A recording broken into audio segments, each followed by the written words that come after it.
Hai teman-teman, jangan lupa like dan subscribe ya. Bab 1. Presisi di antara dua dunia. Di balik layar monitor 32 inci di ruang kendali utama Rumah Sakit Pusat Seoul, salah satu aset terbesar milik keluarga Kim, jemari Seo Ye-ji bergerak secepat kilat. Sebagai manajer IT termuda di usia 23 tahun, ia bertanggung jawab atas seluruh keamanan data medis ribuan pasien kelas atas. Baginya, angka dan kode adalah kejujuran. Jauh lebih mudah dipahami daripada perasaan manusia. Yeji membenarkan letak kacamatanya. Ia tampak elegan dengan kemeja putih yang pas di tubuhnya. Namun tak ada yang menyangka bahwa di balik kecemerlangannya, ia adalah cucu dari Seo sang penguasa bisnis di Tiongkok. Yeji memilih menyembunyikan identitasnya. Bekerja di rumah sakit milik sahabat kakeknya, kakek Kim, demi sebuah kemandirian yang absolut sejak orang tuanya tiada. Manajer Seo. Data dari ruang operasi 1 sudah terenkripsi sepenuhnya. Lapor seorang staf. Yeji hanya mengangguk singkat tanpa menoleh. Bagus. Pastikan bandwidth stabil. Dokter bedah yang baru datang dari luar negeri itu tidak suka ada jeda 1 milidetik pun pada sistem robotiknya. Dokter bedah itu adalah Kim Tak-gu. Pria berusia 30 tahun yang baru saja dipaksa pulang dari karir cemerlangnya di luar negeri oleh kakek Kim. Kabar tentang sifatnya yang dingin, to the point, dan alergi terhadap romansa sudah menyebar ke seluruh penjuru rumah sakit. Sore harinya, pemandangan berganti drastis. Dari gedung kaca yang steril, Yeji melangkah masuk ke sebuah gang sempit yang harum dengan aroma tepung dan kaldu. Yeji ya, cepat ganti bajumu. Pesanan sedang membeludak, teriak Pacita, sepupunya, yang sedang kerepotan membawa 3 mangkuk mie sekaligus. Tubuh tambunnya yang berbobot 90 kg bergerak lincah di antara meja-meja sempit kedai milik Paman Seo. Sabar, Pacita, aku baru saja meletakkan tas, sahut Yeji tenang. Kak Yeji, bantu aku dengan tabel matematika ini nanti ya, seru Keket. Remaja 16 tahun yang merupakan keponakan dari istri Paman Seo, sambil sibuk mengelap meja di sudut. Paman Seo, adik dari almarhum ayah Yeji, tersenyum melihat keponakannya sudah pulang. Biarkan Yeji napas dulu, Pacita. Dia baru saja mengurus server rumah sakit, bukan mengaduk adonan mie sepertimu. Yeji tersenyum tipis. Di rumah kecil ini, ia bukan manajer IT atau pewaris konglomerat. Ia hanya Yeji, keponakan Paman Seo yang jenius. Namun, di sebuah restoran mewah yang tertutup untuk umum di pusat kota, 2 orang pria tua sedang bersulang teh dengan wajah licik yang penuh rencana. Tak-gu sudah mulai memimpin rumah sakit hari ini, ujar kakek Kim sambil terkekeh. Dia masih sedingin es seperti biasanya. Kakek Seo mengangguk, matanya yang tajam menyipit, dan Yeji masih berpikir dia bisa bersembunyi di kedai mie itu selamanya. Mereka belum pernah bertemu, tapi aku yakin kecerdasan Yeji akan membuat cucumu yang kaku itu bertekuk lutut. Biarkan mereka bekerja di gedung yang sama dulu, balas kakek Kim. Tanpa mereka sadari, jaring yang kita buat sudah mulai mengecil. Mereka tidak akan bisa lari dari perjodohan ini. Sementara itu, di lantai teratas rumah sakit, Kim Tak-gu berdiri menatap jendela. Ia baru saja membaca laporan efisiensi sistem IT yang sangat presisi, ditandatangani oleh seseorang bernama S. Yeji, manajer Seo. Gumam Tak-gu dingin. Siapapun kamu, jangan pernah membuat kesalahan di depanku. Aku tidak suka membuang waktu untuk orang yang tidak kompeten. Tak-gu tidak tahu bahwa gadis yang ia bicarakan saat ini sedang sibuk membantu Pacita mengangkat karung tepung di sebuah kedai mie kecil, sambil merencanakan algoritma baru untuk sistem keamanan jantung. Bab 2. Antara logika dan prasangka. Ruang rapat utama Rumah Sakit Pusat Seoul terasa lebih dingin dari biasanya pagi ini. Bukan karena pendingin ruangan yang disetel maksimal, melainkan karena aura yang dibawa oleh pria yang berdiri di ujung meja oval tersebut. Kim Tak-gu, dengan jas dokter putih yang disetrika sempurna tanpa lipatan sekecil apapun, berdiri tegak. Matanya yang tajam menyapu satu persatu wajah para direksi dan manajer yang jauh lebih tua darinya. Nama saya Kim Tak-gu. Saya tidak suka basa-basi. Dan saya tidak suka kegagalan. Suaranya rendah namun menggema. Saya di sini untuk memastikan rumah sakit ini menjadi yang terbaik di Asia secara efisiensi teknis dan medis. Jika Anda merasa tidak mampu mengikuti standar saya, pintu keluar selalu terbuka. Yeji duduk di barisan tengah, bersandar dengan tenang. Tangannya tidak memegang pena, namun otaknya sedang memetakan profil psikologis pria di depannya. Dominan, perfeksionis, kurang empati, dan sangat menjunjung tinggi hierarki. Simpul Yeji dalam hati. Baginya, Takbu hanyalah sebuah teka-teki logika yang harus dibaca.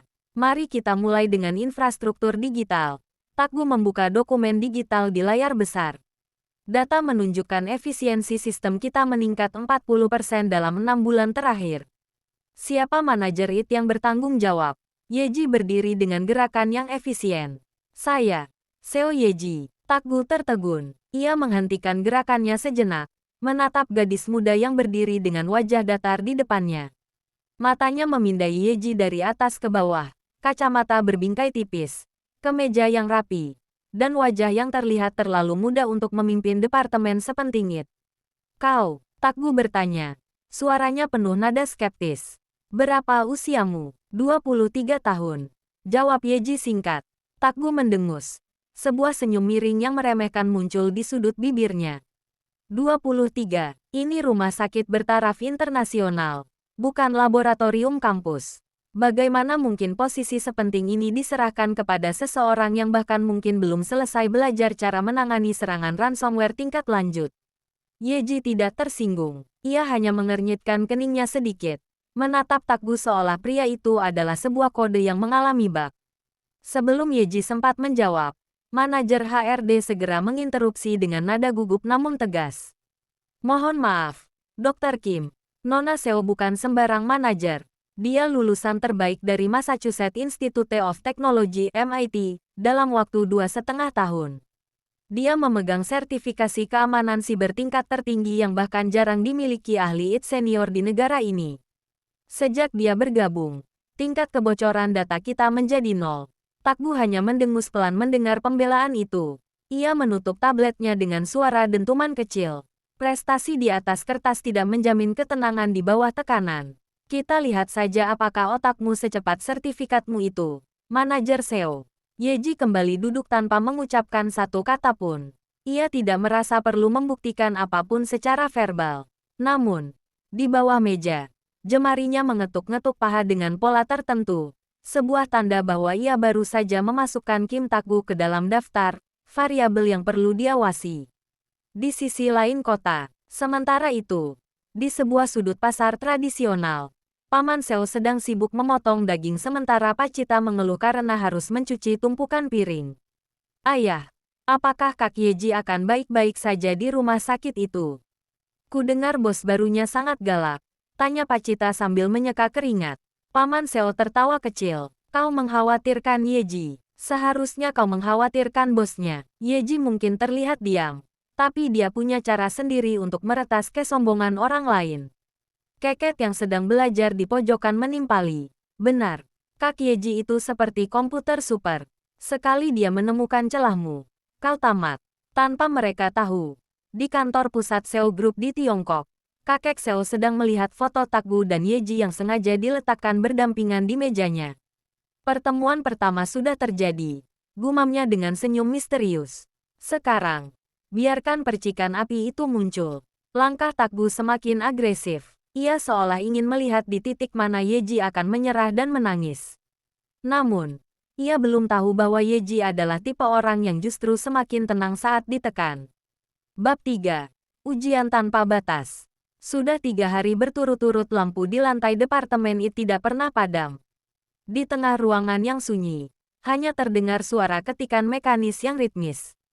Yeji masih di sana, dengan secangkir kopi hitam yang sudah dingin di sampingnya. Takbu memberikan tugas yang tidak masuk akal, merombak seluruh sistem enkripsi data rekam medis pasien dalam waktu 48 jam, sekaligus mengintegrasikan sistem farmasi dengan logistik pusat yang memiliki basis data berbeda. Secara teknis, ini adalah pekerjaan tim besar selama 1 bulan. Bagi Takbu, ini adalah ujian kelayakan. Pintu ruangan terbuka. Takbu melangkah masuk dengan tangan di saku jas dokter. Wajahnya tetap terlihat segar meski hari sudah menunjukkan pukul 2 pagi. Belum selesai. Manajer Seo. Tanyanya dingin. Berdiri di belakang kursi Yeji. Yeji tidak menoleh. Matanya tetap terpaku pada ribuan baris kode hijau yang mengalir di layar. Sistem enkripsi sudah 92%. Integrasi farmasi sedang dalam proses sinkronisasi akhir. Takgu sedikit terkejut. Namun ia menyembunyikannya dengan cepat. Kalau begitu, setelah ini selesai, buatkan aku modul analisis prediktif untuk stok obat kanker berdasarkan tren cuaca dan wabah 5 tahun terakhir. Aku butuh laporannya di atas mejaku pukul 8 pagi ini. Yeji akhirnya berhenti mengetik. Ia menghela napas panjang. Bahunya yang tegang sedikit turun. Ia menoleh sedikit, menatap Takgu dengan mata yang mulai memerah karena kurang tidur. Dr. Kim, apakah Anda sedang menguji kapasitas server kami? Atau kapasitas manusia saya? Takgu hanya mendengus meremehkan. Seorang profesional tidak mengeluh tentang kapasitas. Mereka hanya memberikan hasil. Bukankah kau lulusan MIT? Seharusnya ini hanya seperti tugas sekolah bagimu. Tanpa kata, terima kasih, atau sekadar tawaran istirahat, Takgu berbalik dan pergi. Yeji menatap punggung pria itu. Jemarinya kembali bergerak di atas keyboard. Ia tidak marah. Marah adalah emosi yang tidak efisien. Tapi ia mulai merasa ada yang tidak beres dengan cara kerja bosnya ini. Di kedai mie, pukul 6 pagi. Kak Yeji belum pulang. Keket bertanya dengan cemas sambil menata kursi. Pak Cita, yang baru saja bangun dengan rambut berantakan, menggeleng lesu.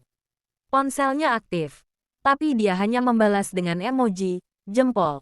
Bosnya itu pasti monster. Kalau aku ketemu, akan kujadikan dia isi bakpao. Paman Seo terdiam sambil mengaduk kuah mie. Ia tahu Yeji sedang bekerja keras.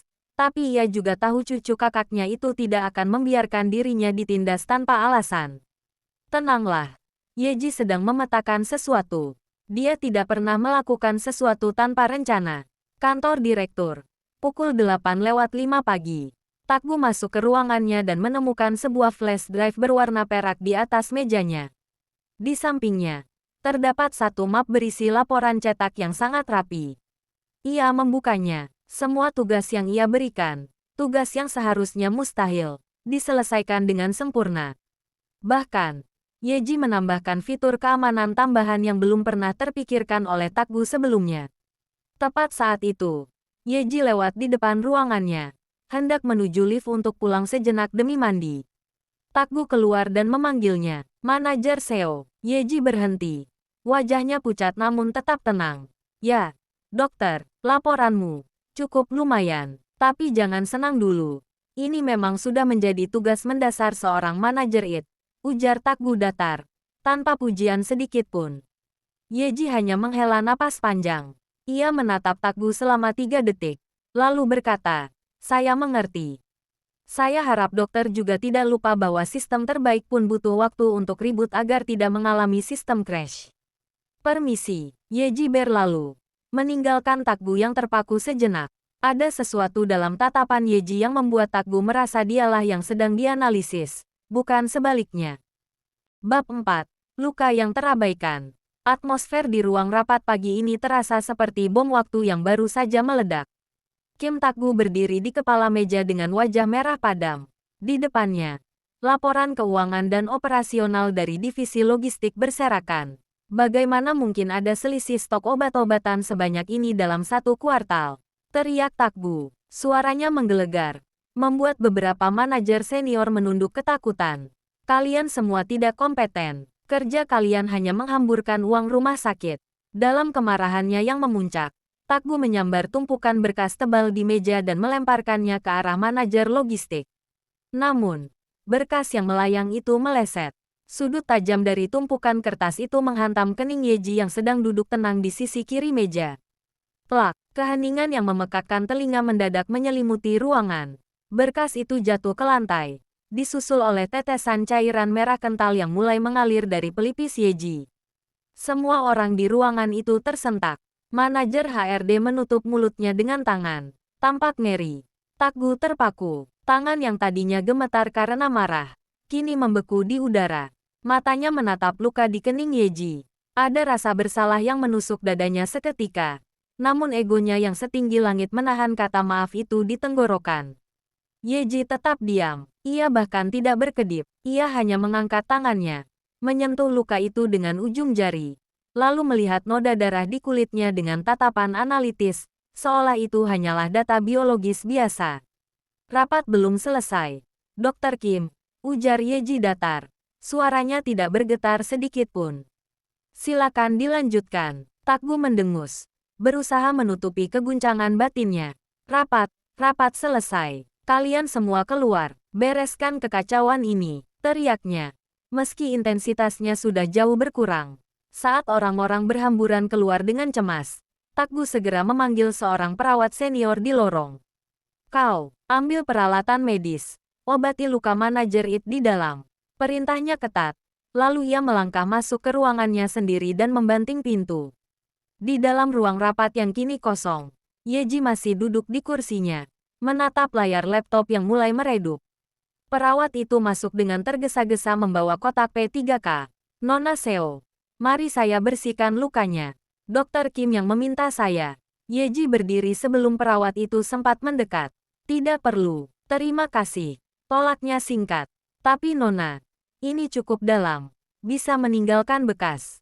Saya bisa mengurusnya sendiri. Potong Yeji. Ia mengemasi laptopnya, mengabaikan perih yang mulai berdenyut di kepalanya, dan berjalan keluar dengan langkah stabil menuju ruang It.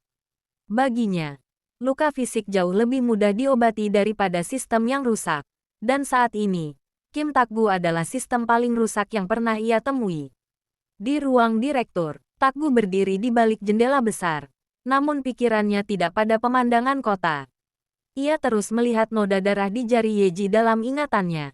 Ia merasa seperti monster. Sial. Umpatnya pelan. Ia ingin pergi ke ruang It, tapi kakinya terasa berat. Bagaimana mungkin seorang gadis berusia 23 tahun bisa tetap setenang itu setelah kepalanya berdarah karena ulahnya? Malam hari di kedai mie, Yeji pulang dengan plester kecil di keningnya, yang berusaha ia tutupi dengan poni. Namun, mata tajam Pacita tidak bisa dibohongi. Kak, apa itu di keningmu? Seru Pacita. Suaranya cukup keras hingga Paman Seo berlari dari dapur. Yeji, kau terluka. Paman Seo mendekat dengan wajah cemas. Yeji tersenyum tipis. Senyum yang jarang ia tunjukkan di kantor. Hanya terkena sudut rak buku. Paman, aku kurang fokus karena mengantuk. Keket menyipitkan mata. Rak buku atau bos galakmu itu? Yeji tidak menjawab. Ia hanya duduk di kursi favoritnya. Namun, di dalam tasnya, ponselnya bergetar. Sebuah pesan dari nomor tidak dikenal masuk. Luka itu. Segera beri salep antibiotik. Jangan sampai infeksi. Itu perintah. Yeji tahu itu Takgu. Gadis itu hanya menghela napas, lalu mematikan ponselnya tanpa membalas. Bab 5. Kejutan di balik aroma mie. Minggu pagi di kedai Paman Seo biasanya berjalan lambat. Yeji, yang baru saja menyelesaikan coding hingga subuh, terbangun karena suara tawa keras dari area depan kedai. Dengan nyawa yang belum sepenuhnya terkumpul, rambut sedikit berantakan, dan mengenakan piyama katun bermotif beruang yang jauh dari kesan manajer It yang tangguh, ia berjalan ke dapur untuk mengambil air minum. Ah, itu dia cucu kesayanganku. Suara kakek Kim menggelegar. Yeji membeku. Di salah satu meja kayu kedai yang sederhana, duduk kakek Kim dengan setelan jas mahalnya. Tampak sangat kontras dengan lingkungan sekitarnya. Namun, yang membuat jantung Yeji seolah berhenti berdetak adalah sosok pria di samping kakek Kim. Kim Takgu. Takgu sedang memegang sumpit. Baru saja hendak menyesap kuah mie buatan Paman Seo. Ia mengenakan kemeja kasual, namun tetap terlihat tajam. Saat melihat Yeji dengan piyama dan wajah baru bangun tidur, Takgu tertegun. Sumpitnya tertahan di udara. Kakek Kim, sapa Yeji dengan suara serak khas bangun tidur. Berusaha tetap sopan meski otaknya sedang memproses situasi aneh ini dengan cepat. Sedang apa di sini? Tentu saja mengunjungi calon cucu mantuku, ujar kakek Kim sambil menepuk bahu Takgu dengan bangga.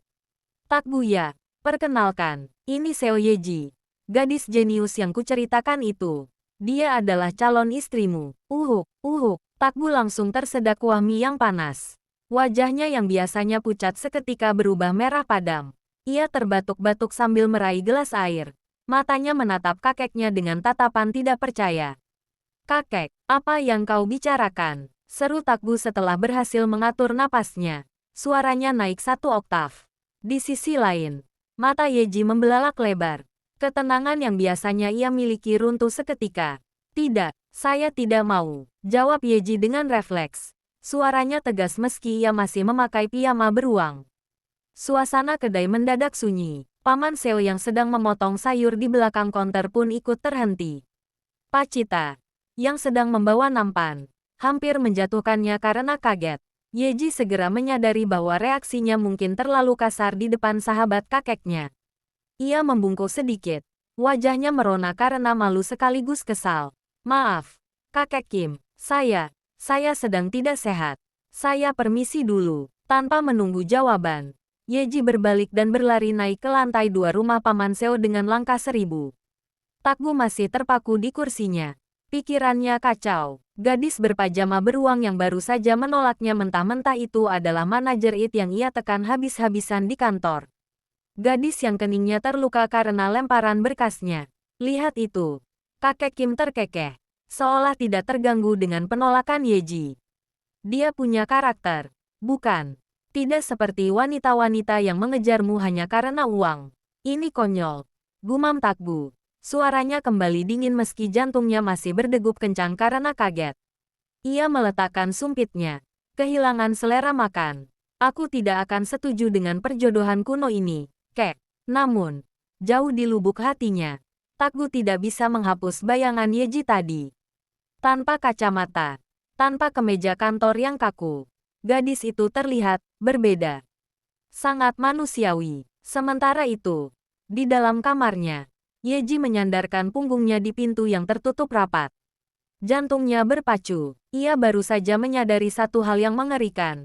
Algoritma hidupnya yang tenang kini telah dimasuki oleh virus paling berbahaya bernama Kim Takgu. Bab 6. Protokol Penghindaran. Hari Senin adalah hari yang paling dihindari Yeji kali ini. Jika biasanya ia bersemangat menghadapi barisan kode, kini ia merasa seperti sedang menjalankan program yang penuh dengan error. Sepanjang perjalanan di kereta bawah tanah, wajah Takgu yang tersedak mie dan pengumuman perjodohan kakek Kim terus berputar di kepalanya seperti looping tanpa henti. "Fokus, Yeji, fokus. Dia hanya atasanmu. Kejadian kemarin hanyalah anomali sistem," gumamnya pelan sebelum melangkah masuk ke lobi rumah sakit yang megah. Namun, keberuntungan tidak berpihak padanya. Baru saja ia meletakkan tas di ruang IT, sebuah panggilan internal masuk. Direktur Kim Takgu memanggil manajer IT ke ruangannya untuk meninjau perangkat pemindaian MRI terbaru yang baru saja tiba dari Jerman. Dengan langkah berat, Yeji menuju lantai teratas. Di depan pintu kayu ek yang besar itu, ia menarik napas panjang, merapikan kemeja birunya, dan memastikan kacamata bertengger sempurna di hidungnya. Ia harus terlihat seperti manajer IT yang tangguh, bukan gadis dengan piyama beruang. Tok, tok, masuk. Suara berat itu terdengar. Yeji melangkah masuk. Takgu sedang berdiri di dekat jendela, membelakangi pintu. Saat pria itu berbalik, mata mereka bertemu selama 1 detik. 1 detik yang terasa sangat lama. Sebelum Yeji dengan cepat mengalihkan pandangannya ke arah monitor di meja Takgu. "Manajer Seo, perangkat baru sudah terpasang di server pusat. Aku butuh kau memeriksa sinkronisasi datanya sekarang," ujar Takgu. Suaranya datar, sangat profesional, seolah-olah kejadian di kedai mie itu tidak pernah terjadi. "Baik, Dr. Kim, saya akan segera melakukan uji coba integrasi," jawab Yeji singkat. Ia segera mengambil posisi di depan komputer Takgu, menjaga jarak sejauh mungkin yang dimungkinkan oleh kabel perangkat. Selama 15 menit, ruangan itu hanya diisi oleh suara detak jam dinding dan ketikan cepat Yeji. Yeji bekerja dengan sangat kaku. Biasanya, ia akan memberikan penjelasan teknis yang mendalam. Tapi kali ini ia hanya bicara seperlunya. Setiap kali Takgu mendekat untuk melihat layar, Yeji secara refleks sedikit bergeser ke arah berlawanan. Takgu menyadarinya. Ia bukan pria bodoh. Ia bisa merasakan bagaimana Yeji sebisa mungkin menghindari kontak mata dengannya. Gerakan Yeji yang biasanya luwes kini tampak seperti robot yang diprogram dengan hati-hati. Manajer Seo. Panggil Takgu tiba-tiba saat Yeji baru saja selesai. Ya, dokter. Yeji menjawab tanpa menoleh. Tangannya sibuk merapikan kabel. Mengenai perkataan kakekku kemarin, Takgu menjeda kalimatnya. Ia melihat punggung Yeji yang seketika menegang. Kau tidak perlu khawatir. Aku tidak tertarik pada perjodohan konyol. Apalagi dengan stafku sendiri. Anggap saja itu lelucon orang tua yang sudah pikun. Yeji akhirnya menoleh. Sedikit terkejut dengan kejujuran Takgu yang dingin. Ia mengangguk pelan. Saya setuju. Dokter, saya senang kita memiliki pemikiran yang sama. Saya di sini untuk bekerja, bukan untuk menjadi bagian dari drama keluarga. Takgu hanya mendengus pelan. Ada sedikit rasa tidak nyaman yang tidak ia pahami saat mendengar betapa cepatnya Yeji setuju. Bagus, kalau begitu kembali bekerja. Jangan sampai ada bug pada sistem MRI itu. Tentu. Permisi. Yeji membungkuk sopan dan segera keluar dari ruangan itu secepat kilat. Setelah pintu tertutup, Takgu melepaskan dasinya yang terasa mencekik. Ia duduk di kursinya dan tanpa sengaja melihat ke arah pantulan dirinya di layar monitor. Piyama beruang, gumamnya pelan. Lalu menggelengkan kepala seolah ingin menghapus bayangan Yeji yang menggemaskan itu dari ingatannya. Sementara itu, di lorong, Yeji bersandar di dinding sambil memegangi dadanya. Hampir saja, bisiknya. Secara profesional mereka aman. Tapi secara personal, Yeji tahu bahwa mulai hari ini, Kim Takgu bukan lagi sekadar atasan galak di matanya. Bab 7. Gangguan pada frekuensi. Kantin rumah sakit siang itu sangat ramai. Namun suasana mendadak berubah ketika Dr. Lucie melangkah masuk. Sebagai cucu wakil direktur sekaligus dokter berprestasi, Lucie adalah definisi Dewi di rumah sakit ini. Ia cantik, elegan, dan sangat ambisius. Sejak Takgu kembali ke Korea, Lucie secara terang-terangan menunjukkan ketertarikannya. Takgu ya, kau harus mencoba menu sehat di sini. Aku sudah memesankan meja untuk kita, ujar Lucie dengan senyum manisnya, sambil menyentuh lengan jas Takgu dengan akrab. Takgu hanya memasang wajah datar. Aku bisa mengambil makananku sendiri, Lucie. Dan panggil aku Dr. Kim di lingkungan rumah sakit. Meskipun dingin, Lucie tidak menyerah. Ia terus mengekor di samping Takgu, sibuk membicarakan prosedur bedah terbaru yang ia lakukan. Berharap bisa memikat hati pria perfeksionis itu dengan kecerdasannya. Namun, perhatian Takgu teralihkan. Di sudut kantin yang agak tenang, ia melihat sosok yang sangat dikenalnya. Yeji sedang duduk bersama beberapa staf IT pria. Ia tampak tertawa kecil, pemandangan yang sangat langka di kantor, sambil mendengarkan cerita konyol salah satu stafnya. Tanpa sadar, langkah kaki Takgu berbelok menuju meja divisi IT. Lucie terpaksa mengikuti dengan raut wajah bingung. Manajer Seo, sapa Takgu dengan suara berat yang seketika menghentikan tawa di meja itu. Seluruh staf IT langsung berdiri tegak seperti sedang diaudit. Yeji, yang baru saja hendak menyuap nasi, langsung membeku. Ia mendongak dan melihat Takgu berdiri di sana, didampingi oleh Lucie yang menatapnya dengan pandangan menilai yang tidak bersahabat. Dr. Kim, Yeji menyapa. Suaranya kembali datar dan formal. Meja lain sudah penuh. Aku akan duduk di sini, ujar Takgu tanpa menunggu izin, sambil menarik kursi tepat di depan Yeji. Yeji melirik sekeliling. Masih ada beberapa meja kosong di ujung sana. Tapi bosnya ini jelas-jelas sengaja. Melihat Lucie yang menatapnya dengan api cemburu yang berkilat, Yeji tahu ini adalah situasi merah yang harus dihindari demi kedamaian hidupnya. Belum sempat Takgu mendaratkan tubuhnya di kursi, Yeji sudah berdiri dan merapikan nampan makanannya yang baru setengah habis. Maaf, Dr. Kim. Saya baru saja ingat ada update patch keamanan yang harus saya jalankan di server pusat sekarang juga. Saya sudah selesai makan, ujar Yeji dengan ekspresi tanpa celah.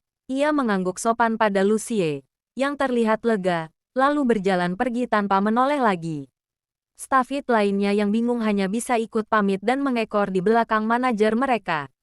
Takgu tertegun di posisinya yang setengah duduk, tangannya yang memegang baki makanan mengencang. Ia mendengus kesal. Sebuah perasaan tertolak yang asing baginya mulai membakar dada. Dia tidak sopan sekali, gumam Lucie sambil duduk di kursi yang tadi ingin ditempati Takgu. Siapa dia? Manajer IT baru itu ya? Dia butuh diajarkan etika dasar saat berbicara dengan atasan. Takgu tidak menyahut. Ia menatap punggung Yeji yang menghilang di balik pintu kantin. Dia benar-benar menghindariku seolah aku ini malware berbahaya, pikir Takgu ketus. Ia meraih sumpitnya dan mulai makan dengan kasar. Lucie yang terus mengoceh di depannya sama sekali tidak masuk ke dalam radarnya. Fokusnya kini hanya satu. Bagaimana cara memecahkan tembok yang dibangun oleh gadis berpiyama beruang itu? Di ruang IT, Nona Seo. Kenapa kita cepat sekali pergi? Padahal tadi makanannya masih banyak. Tanya salah satu staf sambil terengah-engah mengikuti langkah cepat Yeji. Oksigen di kantin tadi mendadak menipis karena terlalu banyak ego yang berkumpul. Jawab Yeji asal sambil memakai headphone-nya. Di balik layar komputernya, Yeji menghela napas. Ia harus memastikan Lucie tidak menganggapnya sebagai saingan. Ia sudah cukup pusing dengan rahasia kakeknya. Ia tidak butuh drama cinta segitiga di tempat kerja.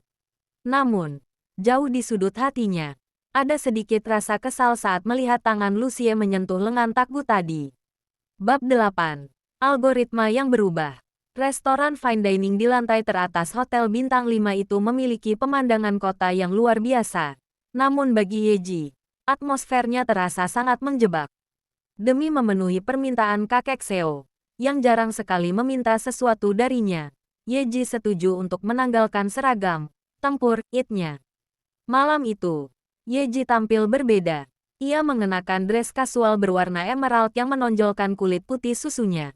Tanpa kacamata berbingkai tebal yang biasa menyembunyikan wajahnya. Mata kucingnya yang tajam kini terlihat lebih lembut berkat bantuan soft lens. Rambut hitam panjangnya yang biasa diikat praktis, kini dibiarkan terurai jatuh di bahunya. Ia terlihat sangat cantik, namun hatinya dipenuhi kecurigaan. Kecurigaan itu terbukti saat mereka melangkah menuju meja pesanan. Ah, lihat siapa itu. Bukankah itu kakek Kim? Seru kakek Seo dengan akting yang sangat meyakinkan. Padahal ia sendiri yang mengatur koordinat pertemuan ini. Yeji membeku. Di meja itu, Takgu sudah duduk dengan setelan jas abu-abu gelap. Saat Takgu mendongak untuk melihat siapa yang datang, pria itu terpaku. Gelas air yang sedang ia pegang hampir tergelincir dari tangannya. Ia tidak mengenali gadis di depan kakek Seo selama beberapa detik pertama. Tanpa kacamata dan kemeja kaku, Yeji terlihat seperti wanita yang sangat berbeda, anggun, misterius, dan sangat memikat. Kebetulan sekali, mari bergabung. Ajak kakek Kim sambil menarik kursi untuk mereka. Suasana makan malam itu sangat kontras. Di satu sisi, kedua kakek itu tertawa riuh sambil bersulang. Di sisi lain, Takgu dan Yeji terjebak dalam keheningan yang menyesakkan. Yeji lebih banyak menunduk, memotong steaknya dengan presisi yang terlalu rapi. Sementara Takgu sesekali mencuri pandang, berusaha mencerna fakta bahwa manajer IT yang galak di kantor adalah gadis yang sama dengan wanita cantik di depannya. Kau tahu, Takgu, kakek Seo memulai rencananya. Yeji ini anak yang sangat keras kepala sejak kecil. Setelah orang tuanya meninggal, dia belajar segalanya sendiri. Dia tidak pernah mau menyentuh sepeser pun uang keluarga Seo. Dia lebih memilih tinggal di kedai mie paman dan adiknya daripada di mansion mewah. Yeji meremas serbet di pangkuannya. Ia merasa seperti sebuah komoditas yang sedang dipamerkan. Kakek, kurasa Dr. Kim tidak perlu mendengar sejarah hidupku. Potong Yeji lembut namun dingin.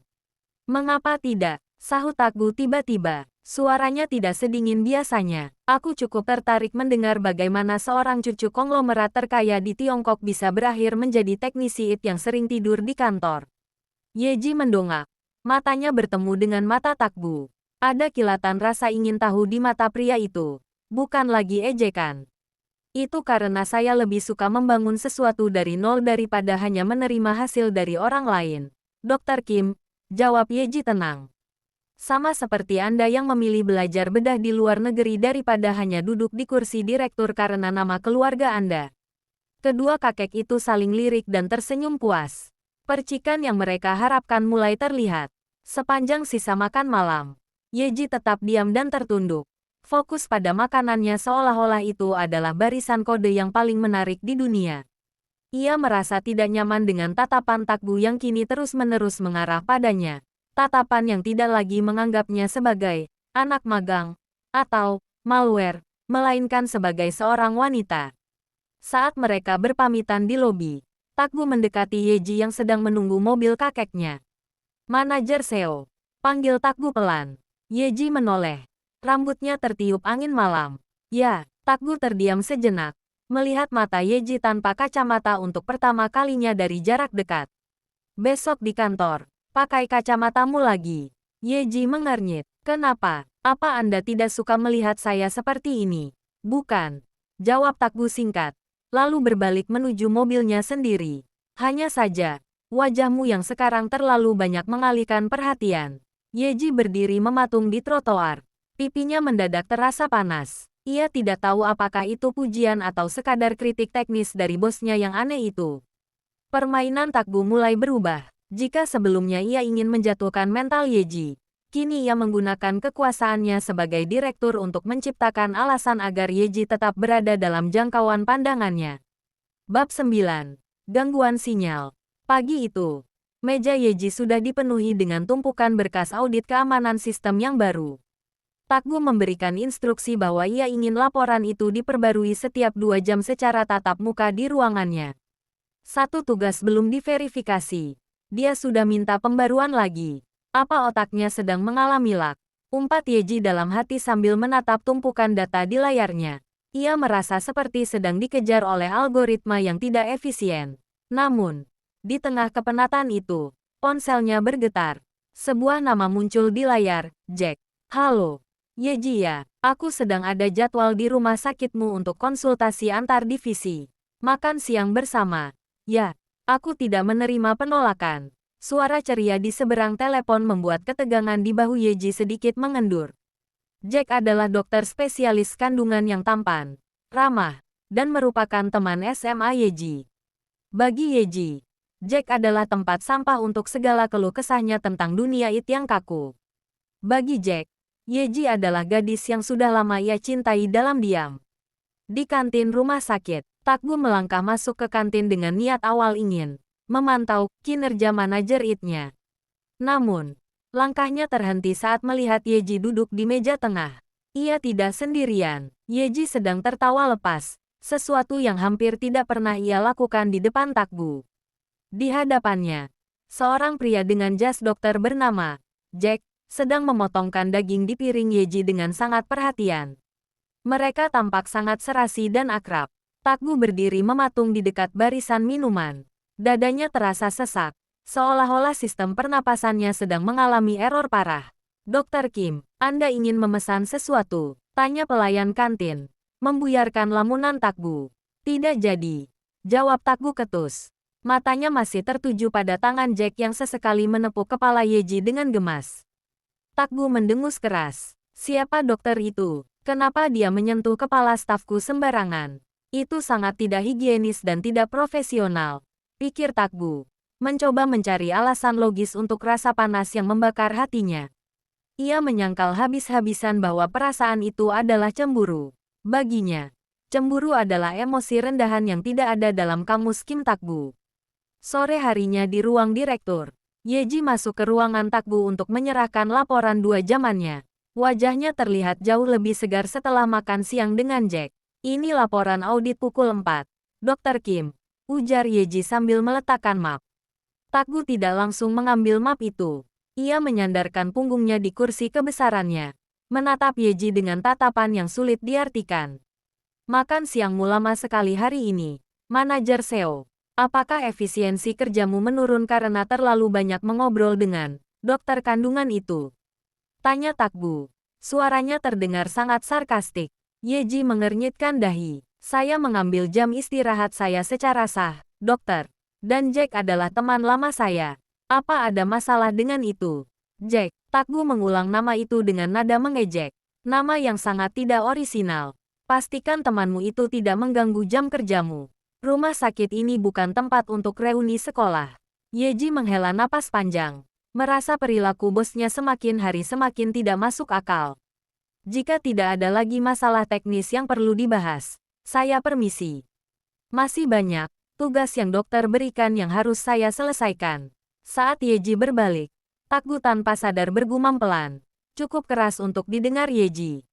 Pakai kacamatamu dengan benar. Kau terlihat berantakan setelah bertemu dengannya. Yeji berhenti sejenak, namun tidak menoleh. Ia hanya tersenyum tipis. Senyum yang penuh kemenangan kecil, lalu melangkah keluar.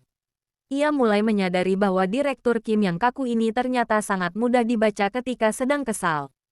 Pernikahan yang seharusnya menjadi puncak romansa justru terjadi dalam suasana yang paling dingin dan pragmatis. Berikut adalah kelanjutan ceritanya. Bab 10. Janji di bangsal nomor 701. Bau antiseptik yang tajam menyengat indera penciuman Yeji saat ia berlari menyusuri lorong rumah sakit. Kabar itu datang tiba-tiba. Kakek Kim pingsan karena serangan jantung koroner akut. Di dalam ruang VVIP, suasana terasa sangat berat. Kakek Kim terbaring lemah dengan berbagai selang menempel di tubuhnya. Sementara kakek Seo berdiri di sudut ruangan dengan wajah mendung. Takgu berdiri di samping tempat tidur. Wajahnya yang biasanya angkuh kini tampak hancur. Sebagai dokter bedah hebat, ia merasa tidak berdaya saat melihat kakeknya sendiri di ambang maut. Takgu, Yeji, suara kakek Kim terdengar sangat tipis di balik masker oksigen. Mereka berdua mendekat. Kakek Kim meraih tangan Yeji dengan gemetar. Air mata mengalir dari sudut matanya yang keriput.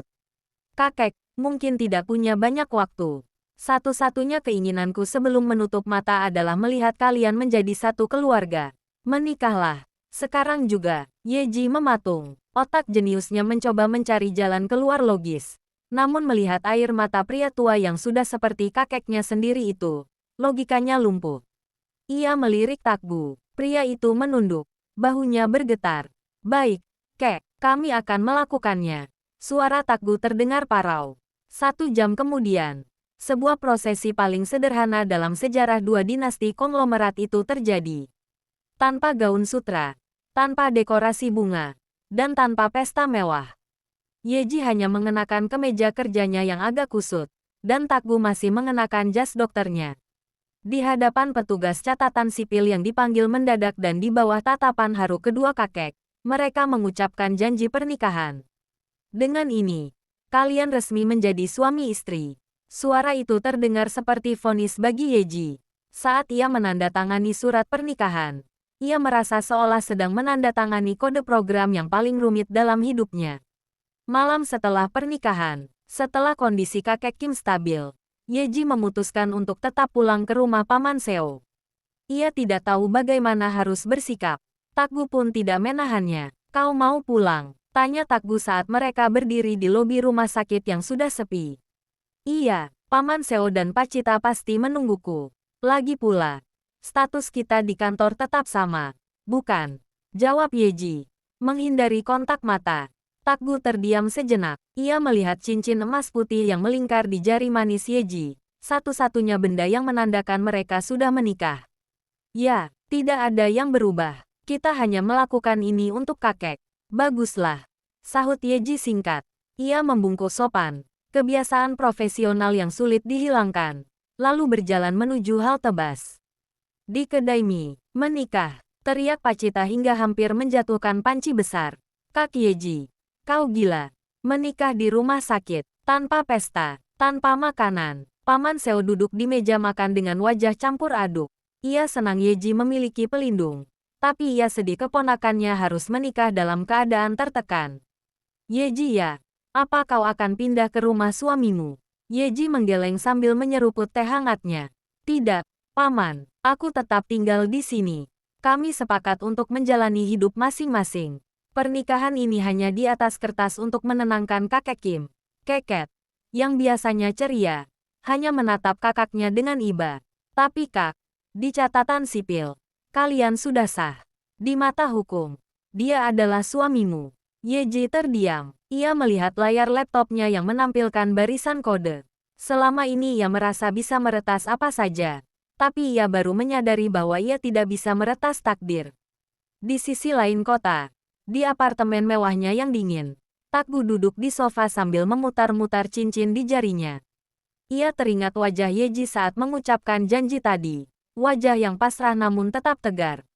Ia membuka ponselnya, melihat profil karyawan, Seo Yeji, dan mengganti nama kontaknya dari Manajer It, menjadi sebuah nama singkat yang membuat jantungnya berdegup aneh. Istriku, Bab 11. Hak akses yang terbatas. Rumah sakit pusat Seoul tetap berjalan seperti biasa. Di mata publik, Kim Tak-gu masihlah direktur muda yang lajang dan dingin. Sementara Seo Ye-ji adalah manajer It yang misterius. Kabar membaiknya kakek Kim membawa kelegaan bagi banyak orang, terutama Lucie. Lucie hampir setiap jam mengunjungi bangsal VVIP kakek Kim. Ia membawa bunga, mengatur jadwal perawat, dan bersikap seolah-olah ia adalah calon menantu ideal. Kakek Kim, Anda harus cepat sembuh. Tak-gu sangat mengkhawatirkan Anda, dan saya akan selalu di sini menjaganya, ujar Lucie manis sambil mengupas apel. Kakek Kim hanya tersenyum tipis, matanya melirik ke arah pintu, berharap Ye-ji yang datang. Namun, ia tahu kesepakatan cucu-cucunya untuk merahasiakan pernikahan itu demi ketenangan di kantor. Di lorong utama, Ye-ji sedang berjalan menuju kantin. Di sampingnya, Jack sedang asyik bercerita tentang pasien unik yang baru saja ia tangani.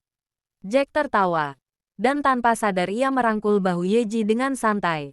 Sebuah kebiasaan lama mereka sejak SMA.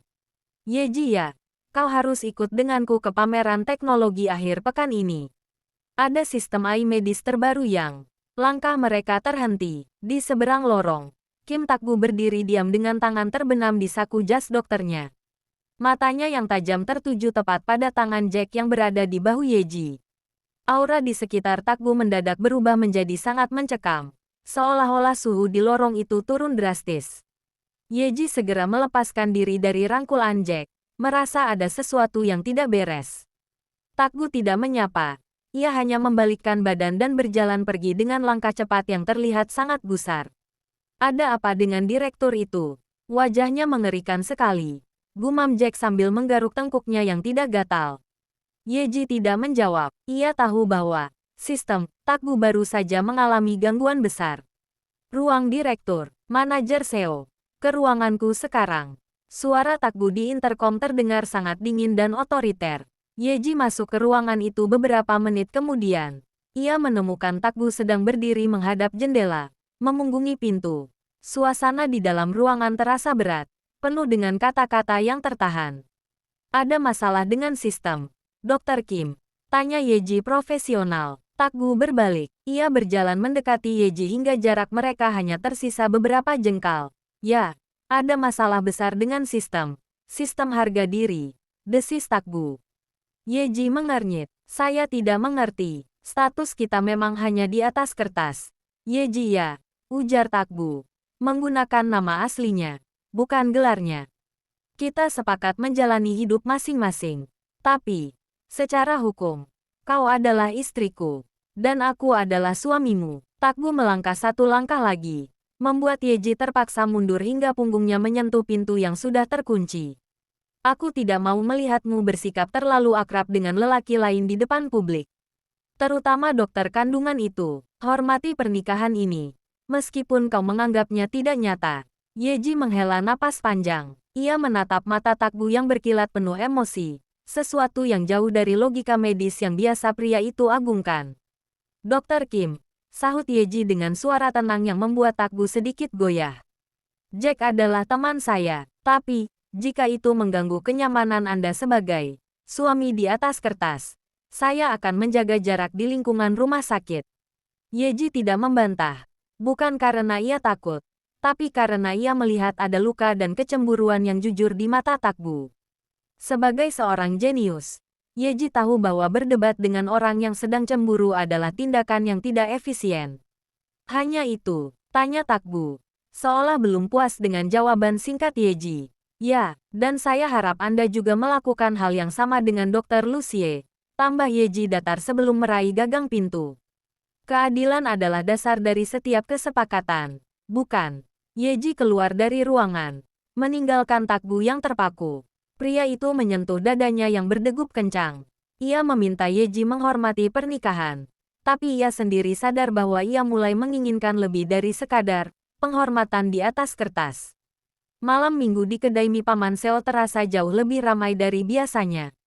Aroma kaldu yang mengepul bercampur dengan suara tawa pengunjung Namun suasana mendadak berubah menjadi semi-formal ketika dua pria tampan dengan pakaian kasual namun berkelas melangkah masuk. Kim Tak-gu datang tidak sendiri. Ia membawa Park Bo-gung, sahabat karibnya yang juga seorang pengacara sukses. Bo-gung, yang memiliki senyum secerah matahari, tampak kontras dengan Tak-gu yang wajahnya terlihat kaku. Meski matanya terus bergerak liar menyisir setiap sudut kedai. Kau bilang mie di sini yang terbaik. Tapi kenapa matamu malah sibuk mencari orang daripada mencari menu? Bisik Bo-gung sambil menyenggol lengan Tak-gu. Diamlah, Park Bo-gung. Aku hanya memastikan keamanan. Manajer Itku. Dali Tak-gu dengan suara rendah. Belum sempat mereka duduk. Sebuah bayangan besar menaungi meja mereka. Pacita berdiri di sana dengan celemek yang sedikit terkena noda tepung. Tangannya berkacak pinggang. Matanya menyipit menatap Tak-gu. Sementara satu tangannya lagi memegang buku catatan pesanan. Oh, jadi ini si suami kertas itu. Suara Pacita menggelegar, membuat Tak-gu tersentak. Pacita tidak membuang waktu. Ia langsung menarik kursi dan duduk di depan mereka tanpa diundang. Memulai sesi interogasi. Dengar ya, Dr. Kim. Aku ini sepupu Yeji. Meskipun kalian menikah karena terpaksa oleh kakek Kim, jangan pikir kau bisa memperlakukan Yeji sembarangan. Di mana kau tinggal sekarang? Kenapa Yeji masih tidur di kamar kecilnya di atas sementara kau punya apartemen mewah? Apa kau benar-benar memberinya nafkah atau hanya memberinya tumpukan tugasit? Tak-gu ternganga. Ia tidak terbiasa diinterogasi dengan gaya chef frontal ini. Kami punya kesepakatan sendiri. Nona Pacita. Jawab Tak-gu berusaha tetap tenang meski telinganya mulai memerah. Namun, di tengah cecaran pertanyaan itu, perhatian Pacita mendadak teralihkan. Untuk pertama kalinya, ia benar-benar menoleh ke arah pria yang duduk di sebelah Tak-gu. Park Bo-gung sedang tersenyum canggung. Namun senyum itu justru membuat lesung pipinya terlihat jelas. Pacita terdiam. Mulutnya yang tadi cerewet mendadak mengatup. Ia menatap Bo-gung dari ujung rambut hingga ujung kaki. Bagi Pacita yang terbiasa melihat pria-pria kasar di pasar, sosok Bo-gung terlihat seperti pangeran yang nyasar ke kedai mie.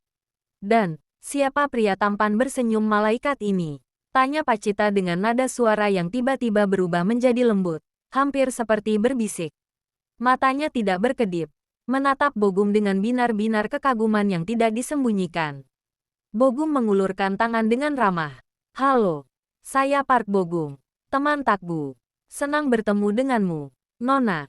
Pacita, panggil saja Cita. Jawab Pacita sambil menyambut tangan Bo-gung, enggan melepaskannya. Dr. Kim, lupakan soal interogasi tadi. Temanmu ini, sepertinya butuh pelayanan ekstra. Mau mie spesial dengan tambahan pangsit gratis. Tak-gu mendengus melihat perubahan sikap sepupu istrinya itu. Ia kembali mengedarkan pandangan ke lantai atas. Hingga akhirnya ia melihat Yeji turun dari tangga dengan pakaian santai, rambut yang dicepol asal, dan memegang sebuah tablet. Mata mereka bertemu, Tak-gu terpaku. Sementara Yeji hanya bisa menghela napas panjang melihat suaminya berada di kedainya di hari libur. Suasana di kedai mie menjadi sangat cair karena kehadiran Bo-gung. Meski Tak-gu merasa harga dirinya sedang dipertaruhkan setiap kali sahabatnya itu membuka mulut. Bab 12. Di balik topeng dingin. Yeji ya, sini cepat, lihat. Ada pangeran tersesat di kedai kita. Seru Pacita sambil melambai-lambaikan tangannya dengan semangat. Yeji berjalan mendekat dengan langkah santai. Ia memberikan anggukan sopan pada Bo-gung. Seo Yeji. Sapanya singkat. Park Bo-gung. Wah, Tak-gu tidak bohong. Manajer It-nya memang punya aura yang sangat berbeda. Ujar Bo-gung dengan kerlingan mata nakal ke arah Tak-gu. Tak-gu hanya bisa memijat pangkal hidungnya. Menyesal telah membawa Bo-gung ke sini. Pacita, bantu paman di dapur. Pesanan meja nomor 5 belum siap. Teriak paman Seo dari balik kepulan uap. Dengan berat hati dan berkali-kali menoleh ke arah Bo-gung, Pacita akhirnya beranjak. Kini tersisa Yeji, Tak-gu, dan Bo-gung di meja itu. Yeji duduk di hadapan mereka, melipat tangannya dengan tenang. Jadi, Yeji sih, kau pasti hanya tahu sisi Tak-gu yang membosankan dan kaku di rumah sakit, kan? Bo-gung memulai aksinya. Kau harus tahu. Saat SMA dulu, Pria hebat ini pernah menangis terseduh-seduh hanya karena nilai biologinya turun menjadi 98. Dia bahkan mengurung diri di laboratorium selama 3 hari. Yeji tidak bisa menahan senyum tipisnya. 98. Itu masih dalam kategori nilai yang bisa diterima. Dr. Kim, itu adalah kegagalan sistem. Gumam Takbu ketus. Meski telinganya memerah. Bogum tertawa keras. Bukan cuma itu, dia pernah mencoba menyatakan cinta pada seorang gadis dengan memberikan jurnal medis tentang anatomi jantung. Tentu saja dia ditolak mentah-mentah karena gadis itu mengira Takbu sedang mengancamnya dengan organ tubuh manusia. Kali ini Yeji benar-benar tertawa kecil. Suara tawa yang renyah itu membuat Takbu tertegun sejenak. Ia belum pernah mendengar Yeji tertawa sebebas itu di kantor. Jangan hanya menceritakan kekonyolanku. Bogum ya. Potong Takbu. Berusaha mengalihkan pembicaraan. Bagaimana dengan istrimu ini? Dia terlihat pendiam. Tapi aku yakin dia punya rahasia. Pacita yang kebetulan lewat membawa nampan langsung menyahut. Rahasia. Kak Yeji ini berbahaya. Jangan tertipu dengan otaknya yang encer. Dia itu pemegang sabuk hitam pencak silat. Bulan lalu, ada 3 penjambret di ujung gang yang mencoba menarik tasnya. Takbu dan Bogum serentak menoleh ke arah Yeji dengan tatapan tidak percaya. Lalu apa yang terjadi? Tanya Bogum antusias. Kak Yeji hanya butuh waktu 2 menit. Lanjut Pacita dengan bangga. 1 orang patah tulang rusuk. 1 lagi pingsan dengan tendangan di leher. Dan yang terakhir lari terbirit-birit bahkan sebelum polisi datang. Dia tidak hanya meretas komputer. Dia meretas tulang orang juga. Takbu menatap Yeji dengan pandangan baru. Ia teringat saat ia melempar berkas ke arah Yeji tempo hari. Untung saja dia tidak membalas dengan tendangan silat. Pikir Takbu ngeri sekaligus kagum. Yeji hanya mengangkat bahu dengan tenang. Itu hanya pertahanan diri dasar, Dr. Kim. Sama seperti firewall di komputer. Jika ada penyusup yang mencoba masuk secara ilegal, sistem harus segera dimatikan. Takbu menatap mata Yeji. Menyadari bahwa wanita di depannya ini jauh lebih kompleks daripada algoritma manapun yang pernah ia pelajari. Ia adalah perpaduan antara kecerdasan tajam, keberanian fisik, dan kesederhanaan yang menawan. Wah, Takbu semakin kagum dengan sisi berbahaya Yeji. Paman Seo memang pandai membaca situasi. Dengan alasan Bogum harus kembali bekerja, ia sengaja menarik Takbu ke dalam lingkaran keluarganya lebih jauh. Memaksa Yeji untuk membuka pintu privasinya. Bab 13. Di balik pintu rahasia. Ah, Bogumsi. Sayang sekali harus pergi. Datanglah lagi lain kali. Seru Paman Seo sambil membungkuskan beberapa potong pangsit untuk dibawa Bogum. Setelah Bogum menghilang di tikungan gang dengan lambaian tangan, Takbu berdiri canggung di depan kedai. Ia baru saja hendak berpamitan saat Paman Seo menepuk bahunya dengan keras. Takbu ya. Kau sudah sah menjadi bagian dari keluarga kami. Masa sudah sampai sini tidak mampir ke rumah? Yeji, ajak suamimu masuk. Buatkan dia kopi yang enak. Perintah Paman Seo dengan nada yang tidak menerima penolakan. Yeji menghela napas pasrah. Ia melirik Takbu yang tampak ragu namun ada binar penasaran di matanya. Ikutlah, tapi jangan salahkan aku kalau rumahnya sempit. Ujar Yeji datar. Rumah Paman Seo terletak tepat di belakang kedai. Sebuah bangunan 2 lantai yang sederhana namun terasa sangat hangat. Yeji segera menuju dapur kecil untuk menyeduh kopi. Meninggalkan Takbu yang mulai berkeliling dengan rasa ingin tahu yang besar. Kaki Takbu membawanya menaiki tangga kayu yang berderit pelan. Di lantai 2, hanya ada 2 pintu. Salah satunya terbuka sedikit, memperlihatkan cahaya biru dari layar monitor yang berpijar di tengah kegelapan ruangan. Itu pasti kamar Yeji. Takbu mendorong pintu itu pelan dan seketika ia terpaku. Ia merasa seperti masuk ke dalam markas rahasia agen intelijen. Kamar itu sangat kontras dengan kesederhanaan rumah Paman Seo. Di atas meja kerja yang luas, terdapat 3 monitor lengkung berukuran besar yang menampilkan aliran data real-time. Di sudut ruangan, ada sebuah server kecil yang berkedip sunyi. Sebuah peralatan yang harganya mungkin bisa membeli 1 mobil mewah. Takbu melangkah masuk lebih dalam. Ia melihat sebuah kursi ergonomis kelas atas, dan di dindingnya bukan tergantung poster artis, melainkan papan tulis kaca yang penuh dengan coretan rumus algoritma dan diagram arsitektur sistem keamanan rumah sakit. Kau masuk tanpa izin. Dokter Kim, suara Yeji terdengar dari arah pintu. Ia berdiri di sana sambil memegang dua cangkir kopi yang mengepul. Takgu menoleh. Matanya masih membelalak kagum. Semua ini kau yang merakitnya sendiri. Tentu saja, aku butuh perangkat yang bisa mengimbangi kecepatan otakku. Jawab Yeji tenang sambil meletakkan kopi di meja, menghindari tumpukan kabel yang tertata rapi.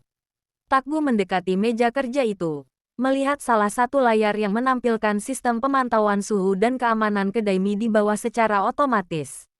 Kakekmu benar, kau tidak butuh uang keluarga Seo untuk menciptakan duniamu sendiri. Teknologi di kamar ini bahkan lebih canggih daripada beberapa divisi di rumah sakit kita. Ada rasa kagum yang tulus dalam suara Takgu. Ia menyentuh pinggiran salah satu monitor, lalu beralih menatap Yeji yang kini duduk di tepi tempat tidurnya. Kenapa kau memilih tinggal di sini dengan segala kecanggihan ini, daripada di mansion yang punya segalanya? Tanya Takgu lembut. Yeji menyesap kopinya. Uapnya menutupi kacamatanya sejenak. Karena di sini, aku punya paman Seo, Pacita, dan Keket. Di mansion, aku hanya punya pelayan dan dinding yang dingin. Komputer bisa ditingkatkan spesifikasinya, Dr. Kim, tapi kehangatan keluarga tidak punya update. Takgu terdiam. Ia melihat sisi lain dari Yeji, bukan sebagai manajer yang kaku atau cucu konglomerat, tapi sebagai gadis yang sangat menghargai kasih sayang manusia di balik kecintaannya pada teknologi yang dingin. Tanpa sadar, Takgu duduk di kursi kerja Yeji, menatap gadis itu. Mungkin aku juga butuh sedikit kehangatan itu untuk memperbaiki sistem hidupku yang kaku. Yeji tertegun. Jantungnya berdegup sedikit lebih cepat. Di kamar yang penuh dengan teknologi canggih itu, suasana mendadak terasa sangat organik dan sangat dekat. Ketegangan di kamar itu nyaris mencapai titik didih, mengubah suasana dari diskusi teknologi menjadi sesuatu yang jauh lebih intim dan mendebarkan. Bab 14. Gangguan pada detik terakhir. Takgu berdiri dari kursi kerja Yeji. Namun ia tidak berjalan menuju pintu. Langkahnya justru mantap menghampiri Yeji yang masih duduk di tepi tempat tidur. Sebelum Yeji sempat bereaksi, Takgu sudah berada di depannya. Tangannya yang hangat perlahan menyentuh dan memegang pinggang Yeji. Yeji tersentak. Detak jantungnya yang biasanya seirama dengan detak jam digital, kini berpacu liar. Dr. Kim, apa yang Anda lakukan? Bisiknya dengan suara yang sedikit bergetar. Yeji mencoba mundur, namun Takgu tidak membiarkan jarak itu tercipta. Semakin Yeji memundurkan tubuhnya hingga bersandar pada tumpukan bantal, semakin Takgu mencondongkan badannya maju. Tatapan mata Takgu yang biasanya sedingin es, kini berkilat dengan emosi yang sulit dijelaskan. Campuran antara kerinduan dan dorongan yang tak lagi bisa ia bendung. Wajah Takgu semakin dekat. Yeji bisa merasakan deru napas Takgu di permukaan kulitnya. Ia memejamkan mata. Tangannya meremas sprei tempat tidur saat jarak di antara bibir mereka hanya tersisa hitungan milimeter. Brak, KAAAKYEJI. Lihat, aku dapat nilai A untuk ujian. Keket muncul di ambang pintu yang memang tidak terkunci, masih menggendong tas kursusnya dengan wajah ceria. Namun, kalimatnya terhenti seketika. Matanya membelalak melihat posisi Takgu yang hampir menindih Yeji di tempat tidur. Suasana membeku. Takgu seketika menarik diri dengan gerakan kikuk, hampir saja menyenggol meja kerja Yeji. Yeji langsung terduduk tegak, merapikan rambut dan kemejanya yang sedikit berantakan dengan wajah yang semerah tomat. Ah, itu, kakak ipar, aku tidak melihat apa-apa. Seru Keket dengan wajah panik sekaligus merasa bersalah. Maaf, aku benar-benar mengganggu ya, Keket. Bukan begitu, kami hanya sedang memeriksa suhu ruangan. Sahut Yeji dengan alasan paling tidak masuk akal yang pernah keluar dari otaknya yang jenius. Takgu berdeham keras, mencoba mengembalikan wibawanya yang sudah runtuh. Ya, udara di sini agak panas. Aku harus turun sekarang. Tanpa berani menatap Keket atau Yeji, Takgu melangkah keluar kamar dengan langkah terburu-buru. Keket hanya bisa berdiri mematung di pintu, merasa ingin menghilang dari bumi karena telah merusak momen romantis kakaknya. Di meja makan, beberapa menit kemudian, mereka semua duduk di meja makan kedai. Paman Seo dan Pacita sudah masuk ke dalam rumah. Suasana terasa sangat canggung. Yeji menatap cangkir tehnya dengan intens. Merasa sangat lega sekaligus sedikit kecewa karena interupsi Keket. Jika Keket tidak datang, ia tidak tahu apakah ia akan sanggup menolak ciuman pria itu. Di seberangnya, Takgu duduk dengan punggung tegak, namun telinganya masih merah padam. Ia merasa malu karena kehilangan kendali atas dirinya sendiri di rumah orang lain. Maafkan aku, Dr. Kim, bisik Keket sambil menunduk lesu di samping Yeji. Aku tidak tahu kalau kalian sedang sibuk. Sudahlah, Keket, makan saja mimu. Potong Yeji cepat. Wajahnya kembali memanas. Takgu berdeham lagi. Ia menyesap air putihnya hingga tandas. Aku harus pulang sekarang. Sudah malam. Saat Takgu berdiri dan berjalan menuju pintu, Yeji mengantarnya hingga ke depan gang. Sebelum masuk ke mobilnya, Takgu berhenti dan menatap Yeji dengan tatapan yang jauh lebih tenang namun bermakna. Manajer Seo, panggilnya. Ya, besok di kantor. Jangan telat. Dan jangan dekat-dekat dengan dokter kandungan itu lagi, ujar Takgu. Mencoba kembali ke mode bos galak, meskipun ia tahu itu sudah tidak mempan lagi. Yeji tersenyum tipis. Kali ini senyumnya terlihat manis. Tergantung efisiensi sistem Anda besok, dokter. Takgu masuk ke mobilnya dan melaju pergi. Sementara Yeji berdiri di sana, menyentuh bibirnya yang hampir saja bertemu dengan bibir Takgu. Ia sadar, pernikahannya yang hanya di atas kertas, ini sudah mulai berubah menjadi sesuatu yang sangat nyata. Bab 15. Keretakan dalam kecemburuan. Aula rumah sakit malam itu disulap menjadi ruang pesta yang megah. Cahaya lampu kristal memantul pada gaun-gaun mewah. Namun tak ada yang menandingi pesona Seo Yeji. Ia mengenakan gaun malam berwarna hitam elegan yang memeluk tubuhnya dengan sempurna. Tanpa kacamatanya, matanya terlihat begitu bercahaya, menarik perhatian hampir semua pria di ruangan itu. Takgu, yang berdiri di tengah kerumunan petinggi medis, terus-menerus kehilangan fokus. Meskipun ia tersenyum tipis saat menerima ucapan selamat, matanya terus melirik ke arah sudut aula. Di sana, Yeji sedang berdiri bersama Jack. Yeji sudah berusaha menjaga jarak, namun Jack yang terpukau dengan kecantikan Yeji malam itu terus mendekat, membisikkan pujian yang membuat Yeji sesekali tersenyum canggung. Bagi Takgu, pemandangan itu seperti duri yang menusuk jantungnya. Setiap tawa Yeji untuk Jack terasa seperti penghinaan terhadap status pernikahan mereka. Tanpa pamit pada rekan-rekannya, Takgu meninggalkan aula dengan langkah lebar. Ia naik ke kantornya. Tangannya gemetar saat mengetik pesan singkat, "Ke ruanganku sekarang." Ini perintah. Di ruang direktur, Yeji masuk ke ruangan dengan perasaan was-was. Baru saja pintu tertutup. Sebuah pelukan hangat dan kuat melingkari pinggangnya dari belakang. Aroma parfum Takgu yang maskulin menyerbu indera penciumannya. "Dr. Kim, apa yang Anda?" Yeji berbalik. Dan sebelum ia sempat menyelesaikan kalimatnya, bibir Takgu sudah membungkamnya. Itu adalah ciuman yang dipicu oleh amarah dan rasa posesif. Namun anehnya terasa begitu lembut di saat yang bersamaan. Yeji yang terkejut mencoba menahan dada Takgu. Namun kekuatan pria itu jauh lebih besar. Takgu mengangkat tubuh Yeji dengan mudah, mendudukkannya di atas meja kerja yang dingin di tengah kegelapan ruangan yang hanya diterangi lampu kota dari jendela. Ciuman itu menjadi semakin dalam, semakin menuntut, didorong oleh nafsu yang selama ini Takgu tekan. Saat tangan Takgu tanpa sengaja menyentuh daerah sensitifnya, sebuah alarm peringatan berbunyi di kepala Yeji. "Tunggu, Takgu. Berhenti," seru Yeji di sela napasnya yang memburu. Yeji merasa segalanya berjalan terlalu cepat. Kelembutan yang ia harapkan dari sebuah hubungan intim berubah menjadi sesuatu yang terasa kasar dan liar di matanya. Dengan kekuatan sabuk hitamnya yang tersembunyi, Yeji mendorong dada Takgu sekuat tenaga hingga pria itu terhuyung mundur. "Apa yang kau lakukan?" bentak Yeji. Napasnya tersengal-sengal. Matanya berkaca-kaca karena marah dan syok. "Apa yang aku lakukan?" Takgu balik membentak. Wajahnya mengeras. "Bagaimana denganmu? Kau terlihat sangat menikmati perhatian dokter itu di bawah sana. Kau adalah istriku, Yeji. Tapi kau bersikap seolah-olah kau bebas untuk dirayu siapapun." Yeji terpaku. Rasa sakit hati menjalar di dadanya mendengarnya. "Jadi kau melakukan ini hanya karena cemburu?" Kau memperlakukanku seperti ini karena ego priamu terluka. Yeji kehabisan kata-kata. Ia meraih tasnya, merapikan gaunnya yang berantakan dengan tangan gemetar, dan menatap Takgu dengan tatapan yang sangat dingin. Lebih dingin dari semua kode komputer yang pernah ia tulis. Kau benar-benar tidak mengenal aku, Kim Takgu, bisik Yeji sebelum berlari keluar ruangan. Ia tidak kembali ke pesta.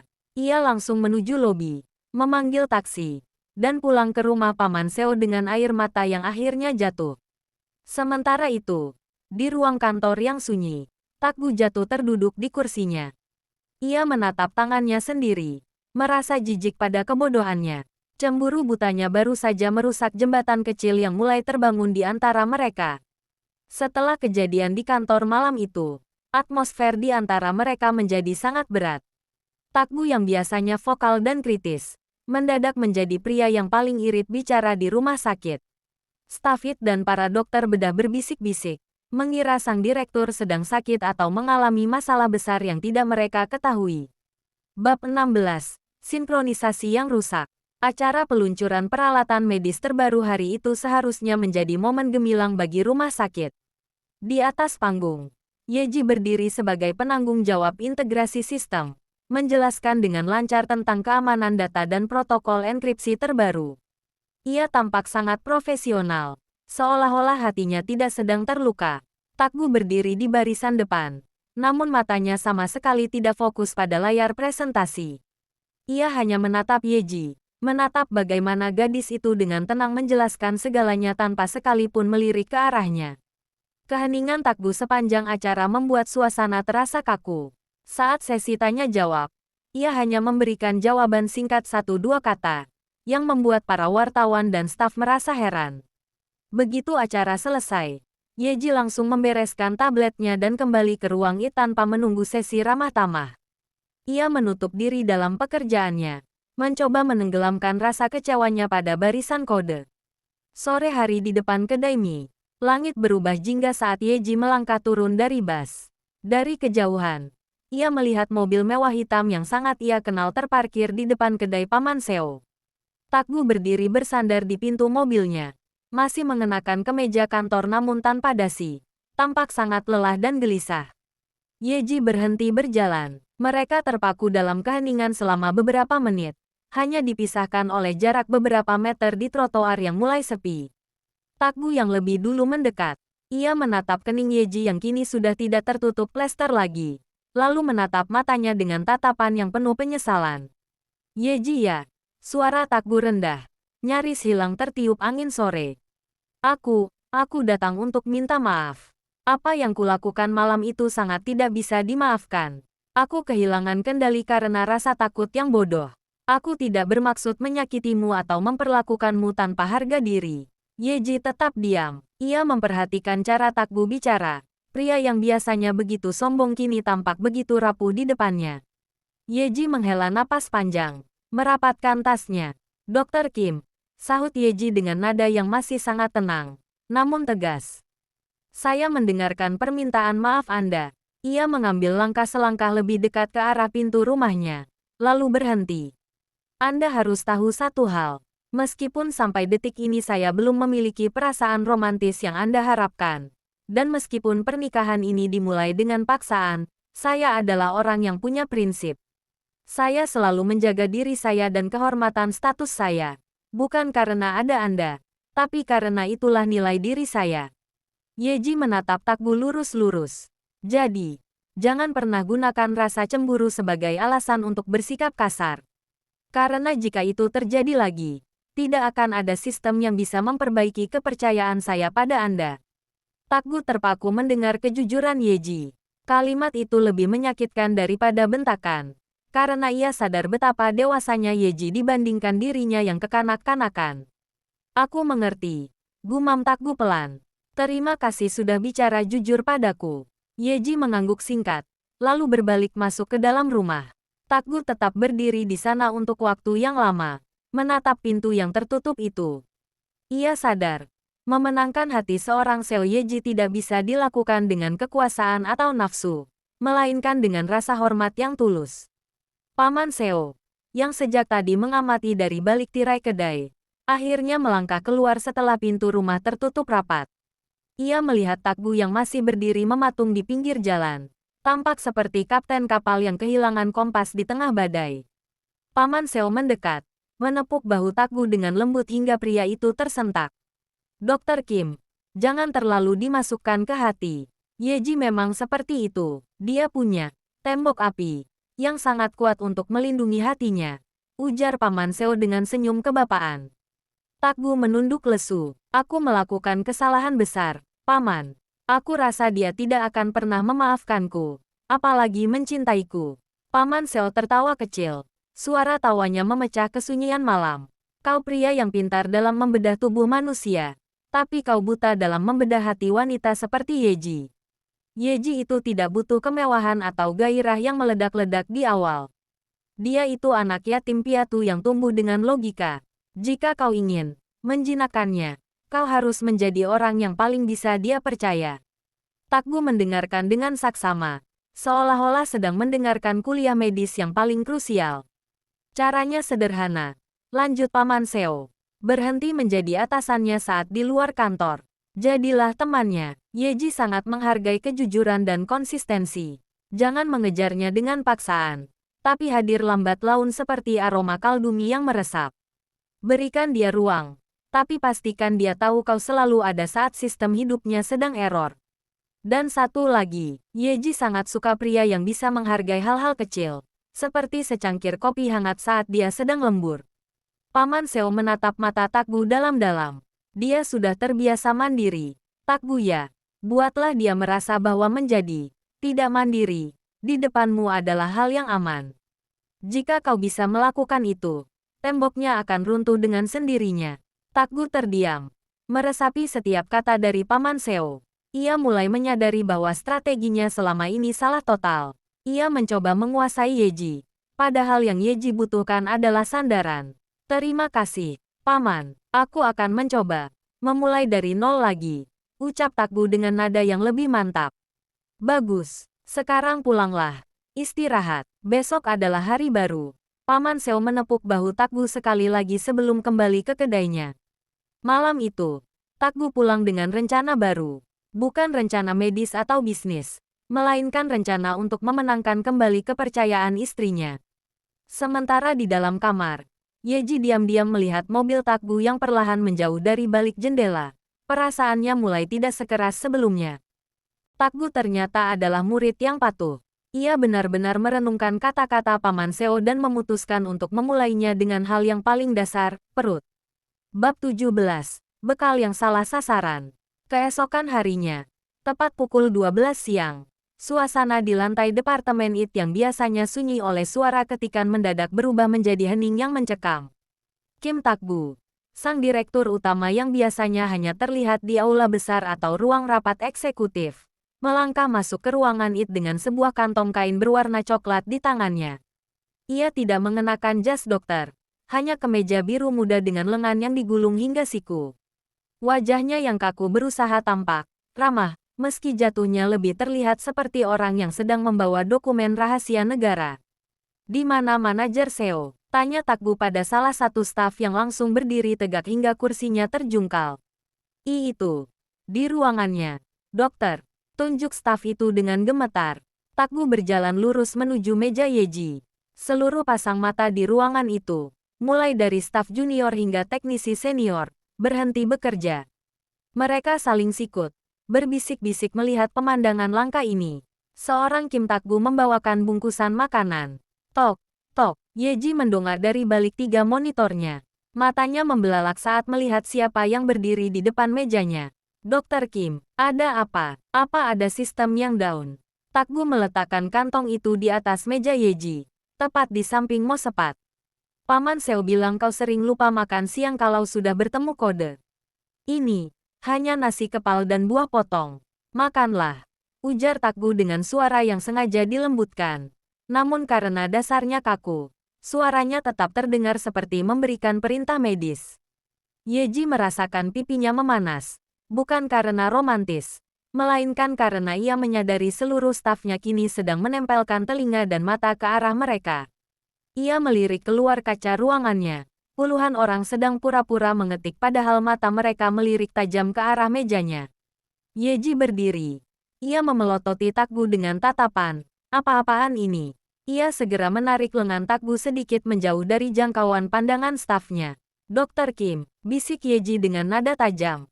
Apa yang Anda lakukan? Anda tahu ini kantor, kan? Aku hanya melakukan saran Paman Seo. Dia bilang kau butuh perhatian kecil. Jawab Takgu dengan wajah tanpa dosa. Meskipun ia sendiri merasa canggung setengah mati. Perhatian kecil tidak harus di depan seluruh staf IT. Balas Yeji sambil menunjuk ke arah luar di mana para staf langsung pura-pura sibuk lagi saat ia menoleh. Tindakan Anda ini menciptakan gangguan frekuensi di kantor. Tolong, jangan menonjol seperti ini. Saya tidak mau ada rumor aneh atau membuat Anda terlihat tidak berwibawa. Takgu terdiam. Ia baru menyadari bahwa tindakannya yang manusiawi justru menjadi anomali besar di lingkungan kerja yang kaku. Aku hanya ingin memastikan kau makan. Gumam Takgu pelan.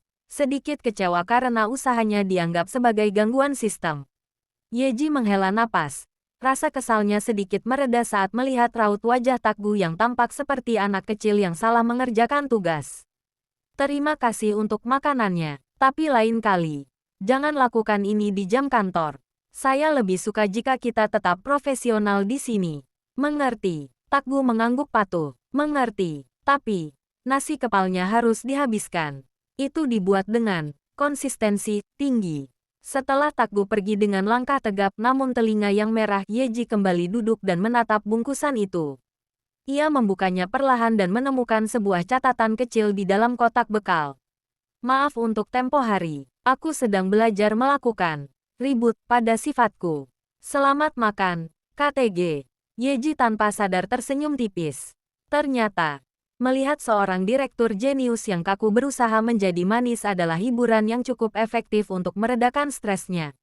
Bab 18. Deklarasi yang mengguncang. Rumor tentang perhatian khusus Direktur Takgu kepada manajer IT menyebar seperti api di jerami kering. Kabar itu sampai ke telinga Lucie, yang langsung terbakar api cemburu. Baginya, Yeji hanyalah staf teknis, yang tidak selevel dengan kelas sosialnya. Lucie mendatangi departemen IT dengan langkah angkuh, didampingi oleh asistennya. Ia sengaja mencegat Yeji di lorong yang sedang ramai saat jam makan siang. Seo Yeji, berhenti di sana, teriak Lucie. Aku dengar kau mulai berani menggoda Takgu dengan bekal murahan. Kau pikir kau siapa? Yeji berhenti. Ia merapikan letak kacamatanya dan menatap Lucie dengan tenang. Saya hanya bekerja. Dr. Lu, jika Anda punya masalah pribadi, tolong jangan dibawa ke koridor rumah sakit. Jangan sok suci. Aku bisa membuatmu dipecat hari ini juga. Ayahku adalah wakil direktur. Dan dengan satu kata dariku, kariermu di dunia medis akan tamat. Lucie mendekat, mencoba mengintimidasi Yeji dengan kekuasaannya. Namun, Yeji tidak bergeming satu inci pun. Silakan dicoba, Dr. Lu. Tapi perlu Anda ketahui, sistem keamanan dan seluruh data operasional rumah sakit ini ada di bawah pengawasan saya. Jika saya dipecat tanpa alasan profesional yang jelas, saya pastikan Dewan Komisaris akan mempertanyakan integritas manajemen Anda, termasuk ayah Anda. Lucie ternganga. Tidak menyangka staf IT yang tampak pendiam ini bisa membalas dengan sangat telak. Saat Lucie baru saja hendak mengangkat tangannya untuk menamparkan Yeji, sebuah tangan besar menangkap pergelangan tangannya di udara. Cukup, Lucie, suara bariton itu menggelegar di sepanjang lorong. Kim Takgu berdiri di sana dengan wajah yang sangat gelap dan penuh amarah. Ia melepaskan tangan Lucie dengan kasar dan berdiri melindungi di depan Yeji. Takgu ya, wanita ini sangat tidak sopan. Dia, tutup mulutmu, potong Takgu tajam. Ia menarik napas panjang. Matanya menatap tajam ke arah kerumunan staf yang sedang menonton. Aku tidak akan membiarkan siapapun, termasuk kau atau ayahmu, menyentuh atau mengganggu istri saya. Hening, lorong yang tadinya bising mendadak sepi seperti kuburan. Kata istri, bergema di dinding-dinding rumah sakit. Para staf saling pandang dengan mata membelalak, sementara Lucie seolah kehilangan pijakan. Wajahnya pucat pasi, air mata mulai mengalir di pipinya. Istri, kau sudah menikah dengannya. Tanya Lucie dengan suara bergetar. Takgu tidak menjawab. Ia justru meraih tangan Yeji dengan erat sebagai penegasan. Lucie yang tidak sanggup menahan rasa malu dan hancur hatinya, langsung berbalik dan lari sambil terisak kencang. Yeji, yang sama kagetnya dengan semua orang, merasakan tangannya mulai berkeringat. Ia tidak menyangka Takgu akan mengumumkannya dengan cara frontal ini. Di tengah keheningan yang menyesakkan itu, Yeji dengan kasar menepis tangan Takgu. Apa yang Anda lakukan, Dr. Kim? Desis Yeji. Wajahnya menunjukkan perpaduan antara kaget dan marah. Tanpa menunggu penjelasan Takgu, Yeji berbalik dan berlari menuju kantornya, meninggalkan Takgu yang berdiri di tengah kerumunan staf yang mulai berbisik-bisik riuh. Rahasia yang mereka simpan rapat kini telah menjadi konsumsi publik, dan Yeji tahu hidupnya tidak akan pernah sama lagi setelah hari ini. Setelah ledakan pengakuan di lorong rumah sakit, hubungan mereka mendingin drastis. Yeji merasa privasi dan independensi yang ia bangun selama ini runtuh seketika. Ia marah besar karena Takgu mengambil keputusan sepihak untuk mempublikasikan pernikahan mereka. Takgu kembali ke mode lesu, merasa bahwa setiap langkah yang ia ambil untuk mendekati Yeji selalu berakhir dengan kesalahan teknis yang fatal. Kini, tidak ada lagi yang berani menyapa Yeji dengan sembarangan. Rekan kerja yang biasanya mengajak bercanda, kini membungkuk hormat seolah Yeji adalah ratu yang tak tersentuh. Kecanggungan ini membuat Yeji merasa terasing di tempat kerjanya sendiri. Namun, sebuah tragedi medis mengubah segalanya. Bab 19. Saat logika menyerah pada rasa. Kim Takgu adalah dokter bedah yang dikenal memiliki tangan Tuhan. Namun, hari itu Tuhan punya rencana lain. Operasi darurat yang dijalani seorang pasien anak-anak dengan kondisi jantung kritis berakhir tragis. Meskipun Takgu telah berjuang selama 10 jam di meja operasi, detak jantung di monitor itu akhirnya berubah menjadi garis lurus yang statis. Untuk pertama kalinya dalam karir profesionalnya, Takgu hancur. Setelah menghadiri pemakaman pasiennya dengan langkah gontai, Takgu tidak kembali ke rumah sakit. Ia pergi ke sebuah taman kecil yang sunyi di dekat area pemakaman. Ia duduk di bangku kayu, menunduk dalam, dan bahunya mulai bergetar hebat. Air mata pria yang selalu terlihat angkuh itu tumpah, meratapi ketidakberdayaannya sebagai manusia di hadapan kematian. Tanpa ia sadari, sebuah taksi berhenti di kejauhan. Yeji turun dari sana. Ia telah mendengar kabar duka itu dari departemen bedah dan segera mencari keberadaan suaminya. Yeji melihat sosok Takgu yang tampak sangat kecil dan rapuh di bawah pohon rindang itu. Kemarahan Yeji tentang insiden pengakuan istri itu menguap begitu saja melihat kesedihan Takgu. Ia menyadari bahwa di balik ego besar suaminya, ada hati yang sangat peduli pada nyawa manusia. Dengan langkah tanpa suara, Yeji mendekati Takgu. Ia tidak mengucapkan kata-kata penghiburan yang klise. Sebaliknya, ia melingkarkan lengannya di bahu Takgu, memeluk pria itu dari belakang dengan erat. Takgu tersentak. Namun saat ia mencium aroma parfum Yeji yang menenangkan, ia langsung menggenggam tangan Yeji yang melingkar di dadanya. Ia memutar tubuhnya dan menyembunyikan wajahnya di perut Yeji, terisak seperti anak kecil yang kehilangan arah. Aku gagal. Yeji ya, aku tidak bisa menyelamatkannya, bisik Takgu di sela tangisnya. Yeji mengusap rambut Takgu dengan lembut, membiarkan jas mahalnya basah oleh air mata. Kau bukan Tuhan, Takgu. Kau sudah memberikan semua kemampuanmu. Sistem manusia memang punya batasnya, dan itu bukan salahmu. Untuk pertama kalinya, tidak ada sekat di antara mereka. Tidak ada urusan kantor. Tidak ada status atas kertas, dan tidak ada amarah. Hanya ada dua orang yang saling menguatkan di tengah kedukaan. Yeji menyadari sesuatu saat itu. Ia mungkin belum mencintai Takgu secara meledak-ledak, tapi ia mulai merasa bahwa melindungi pria ini adalah tugas yang paling penting dalam hidupnya sekarang. Momen duka itu perlahan mencair dalam pelukan Yeji yang hangat. Yeji menuntun Takgu yang masih tampak lunglai menuju mobil. Namun kali ini Yeji yang mengambil alih kemudi. Ia tahu Takgu tidak dalam kondisi yang stabil untuk menyetir.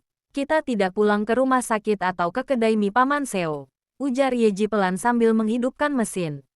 Aku akan membawamu ke tempat yang selalu bisa memperbaiki error dalam hatiku.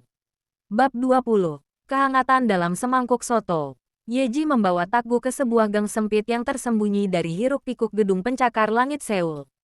Di sana, terdapat sebuah warung tua dengan papan kayu bertuliskan, "Kedai Soto Daging Nenek". Tempatnya sederhana, jauh dari kesan mewah restoran bintang 5 yang biasa dikunjungi Takgu. Namun aroma rempah yang gurih tercium hingga ke jalanan. "Ini tempat rahasiaku," bisik Yeji sambil menarik kursi plastik untuk Takgu. Seorang nenek tua dengan senyum ramah menyapa mereka. Yeji ya, sudah lama tidak mampir. Dan siapa pria tampan yang matanya sembab ini?" Yeji hanya tersenyum tipis. "Teman hidupku. Nek, tolong 2 porsi soto daging ekstra hangat." Ya, tak lama kemudian. 2 mangkuk soto daging yang mengepul dengan kuah bening kekuningan. Irisan daging yang royal. Dan taburan bawang goreng disajikan di depan mereka. Uap panasnya seolah memberikan kompres nyaman bagi wajah Takgu yang lelah. "Makanlah," kata Yeji sambil menyodorkan sendok. Logika medis mungkin bilang ini hanya nutrisi. Tapi di sini, ini adalah obat untuk jiwa. Kuah ini dibuat dengan kesabaran, bukan dengan ambisi. Takgu menyesap kuahnya perlahan. Rasa hangat menjalar dari kerongkongan hingga ke dadanya. Rasa gurih yang jujur dan tulus itu perlahan meredakan sesak di paru-parunya. Untuk pertama kalinya sejak operasi tragis itu, Takgu merasa bisa bernapas kembali. Mereka makan dalam keheningan yang nyaman. Takgu memperhatikan Yeji yang makan dengan lahap namun tetap anggun. Ia baru menyadari bahwa Yeji tidak membawanya ke tempat mewah untuk menghiburnya, melainkan membawanya ke bagian paling jujur dari hidupnya. "Terima kasih, Yeji," ujar Takgu setelah menghabiskan setengah porsinya. Suaranya sudah lebih stabil. "Aku selalu berpikir bahwa aku harus menjadi yang terbaik agar tidak mengecewakan siapapun.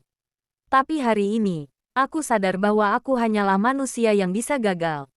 Yeji meletakkan sendoknya dan menatap mata Takgu. "Gagal dalam satu prosedur tidak membuatmu menjadi kegagalan sebagai manusia, Takgu. Sistem yang paling canggih sekalipun butuh waktu untuk down, agar bisa berfungsi lebih baik setelahnya." Takgu meraih tangan Yeji di atas meja kayu yang berminyak itu. Kali ini, Yeji tidak menepisnya. Ia membiarkan tangan suaminya menggenggam jemarinya, memberikan kekuatan yang selama ini Takgu cari di tempat yang salah. Malam itu, di kedai soto sederhana milik seorang nenek, Kim Takgu belajar satu hal penting. Ia tidak perlu menjadi Tuhan untuk dicintai oleh Seo Yeji. Ia hanya perlu menjadi pria yang jujur dengan kerapuhannya. Perubahan dinamika hubungan mereka membawa suasana baru di rumah sakit. Takgu yang biasanya sedingin es, kini punya sisi rahasia yang hanya diketahui Yeji. Jika di depan staf ia tetap menjadi Direktur Kim yang perfeksionis dan otoriter, maka saat hanya berdua dengan Yeji, ia berubah menjadi pria yang sangat bergantung dan selalu mencari perhatian. Bab 21. Tamu tak diundang di meja makan. "Aku tidak mengizinkannya," ujar Takgu sambil menyandarkan dagunya di bahu Yeji yang sedang sibuk mengetik di ruang IT yang sudah sepi sore itu. "Hanya makan siang, Takgu ya. Jack ingin memberi selamat secara resmi atas pernikahan kita. Dia sudah menerima kenyataan," balas Yeji tanpa mengalihkan pandangan dari layar. "Tetap saja, dia punya riwayat menyukaimu. Sebagai dokter, aku tahu virus rasa suka itu sulit dihilangkan total," gumam Takgu dengan nada manja yang sangat kontras dengan setelan jas mahalnya. Yeji menghela napas, namun ia tidak bisa menahan senyum tipisnya. "Aku sudah berjanji padanya, besok jam 1 siang. Keesokan harinya di restoran. Jack sudah menunggu di sebuah restoran bergaya kasual dekat rumah sakit. Saat ia melihat Yeji berjalan masuk, ia berdiri dengan senyum lebar. Namun, senyum itu perlahan memudar dan berubah menjadi ekspresi bingung saat ia melihat sosok tinggi tegap berjalan tepat di belakang Yeji dengan wajah datar andalannya. "Halo, Jack," sapa Yeji dengan nada sedikit pasrah. "Maaf, sepertinya kita kedatangan tamu tambahan." Takgu melangkah maju dan langsung menarik kursi di samping Yeji, bahkan sebelum Jack sempat mempersilakan. "Senang bertemu lagi, Dr. Jack. Istriku bilang kau ingin merayakan pernikahan kami. Jadi sebagai suami yang baik, aku merasa wajib hadir untuk menerima ucapan selamatmu secara langsung," ujar Takgu dengan penekanan kuat pada kata, "istriku." Yeji menutup wajahnya dengan sebelah tangan. Benar-benar memalukan, pikirnya. Direktur utama rumah sakit besar ini rela meninggalkan rapat penting hanya untuk menjadi obat nyamuk di acara makan siang teman istrinya. Suasana makan siang itu menjadi sangat unik. Jack yang awalnya ingin berbincang santai tentang masa sekolah dengan Yeji, kini harus berhadapan dengan Takgu yang terus-menerus memotong pembicaraan. Dulu Yeji itu sangat pendiam saat SMA. Dia selalu, "Oh, sekarang dia tidak diam lagi. Dia sangat cerewet kalau aku lupa minum vitamin." Potong Takgu sambil menyuapkan sepotong daging ke piring Yeji dengan gerakan yang sangat posesif. Jack tertawa canggung. Ia mulai menyadari bahwa Takgu benar-benar cemburu buta. "Anda benar-benar menjaga Yeji dengan baik ya, Dr. Kim." "Tentu saja, dia adalah sistem operasi dalam hidupku. Tanpanya, aku akan crash," jawab Takgu telak, menggunakan istilah it yang ia pelajari dari Yeji untuk pamer. Yeji menyenggol kaki Takgu di bawah meja, memberi kode agar suaminya berhenti bersikap berlebihan. Namun, Takgu justru menggenggam tangan Yeji di bawah meja dan tidak melepaskannya sepanjang makan siang. Meskipun merasa sangat malu dengan kelakuan manja dan posesif Takgu, di dalam hatinya Yeji merasa hangat. Pria yang dulu melempar berkas ke arahnya kini berubah menjadi pria yang tidak rela kehilangan sedetik pun waktunya dengan Yeji. Setelah makan siang selesai dan Jack berpamitan, Yeji menatap Takgu dengan tajam. "Kau benar-benar kekanak-kanakan, Dr. Kim." Takgu hanya tersenyum lebar, senyum yang tidak pernah ia tunjukkan pada siapapun kecuali Yeji. "Aku tidak peduli, yang penting dokter kandungan itu tahu bahwa kau sudah punya satpam pribadi yang sangat galak." Malam itu, Seoul seolah memberikan izin kepada mereka untuk sejenak melupakan status direktur dan manajer. Di bawah lampu taman yang temaram, mereka berjalan bersisian, jemari mereka bertautan erat. Takgu tidak lagi bersikap otoriter, ia hanyalah seorang pria yang sedang jatuh cinta. Mendengarkan Yeji bercerita tentang mimpi-mimpinya di luar dunia teknologi. Setelah kencan yang tenang itu, Takgu membawa Yeji ke apartemennya yang mewah namun selama ini terasa dingin. Malam ini, kehadiran Yeji mengubah atmosfer ruangan itu menjadi jauh lebih hangat. Bab 22, Penyatuan Dua Hati. Mereka duduk di sofa panjang yang menghadap ke arah jendela besar dengan pemandangan lampu kota. Takgu menatap Yeji dengan tatapan yang sangat dalam. Tatapan yang belum pernah ia berikan kepada siapapun. "Yeji ya," bisik Takgu. Suaranya serak namun lembut. "Terima kasih sudah memberiku kesempatan. Aku tahu aku memulai segalanya dengan buruk, tapi aku ingin menghabiskan sisa hidupku untuk memperbaikinya." Yeji menyandarkan kepalanya di bahu Takgu. "Kita semua punya cacat dalam sistem kita, Takgu. Yang penting adalah bagaimana kita memperbaikinya bersama." Takgu perlahan memutar tubuh Yeji agar menghadapnya. Ia membelai pipi Yeji, lalu mendekat dan mendaratkan ciuman lembut di bibirnya. Kali ini, tidak ada amarah, tidak ada paksaan, dan tidak ada kecemburuan. Hanya ada rasa sayang yang tulus. Yeji membalas ciuman itu, melingkarkan lengannya di leher Takgu, memberikan sinyal bahwa ia pun merasakan hal yang sama. Takgu melepaskan ciumannya sejenak, matanya mencari kepastian di mata Yeji. "Bolehkah aku melanjutkannya? Aku ingin kita benar-benar menjadi satu." Yeji merasakan jantungnya berdegup kencang. Namun kali ini rasa takutnya telah hilang, digantikan oleh kepercayaan penuh pada pria di depannya. Ia hanya mengangguk pelan dengan wajah yang merona merah. Tanpa memutus kontak mata, Takgu menggendong Yeji dengan lembut menuju kamar utama.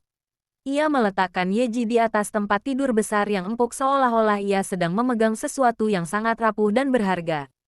Di bawah cahaya lampu tidur yang redup, Takgu menciumi setiap inci wajah Yeji dengan penuh pengabdian. Satu persatu pakaian mereka terlepas, jatuh ke lantai dalam keheningan yang penuh gairah.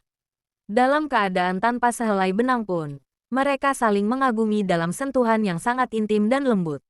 Takgu memperlakukan Yeji dengan penuh hormat, memastikan setiap sentuhannya membuat Yeji merasa dicintai, bukan sekadar diinginkan. Malam itu menjadi saksi bisu di mana dua jiwa yang awalnya saling bertolak belakang akhirnya menyatu dalam harmoni yang sempurna. Di balik dinding apartemen yang sunyi, mereka akhirnya benar-benar menjadi suami istri dalam arti yang sesungguhnya. Keesokan paginya, sinar matahari pagi masuk melalui celah gorden, menyinari wajah Yeji yang masih terlelap di pelukan Takgu. Takgu sudah bangun lebih dulu.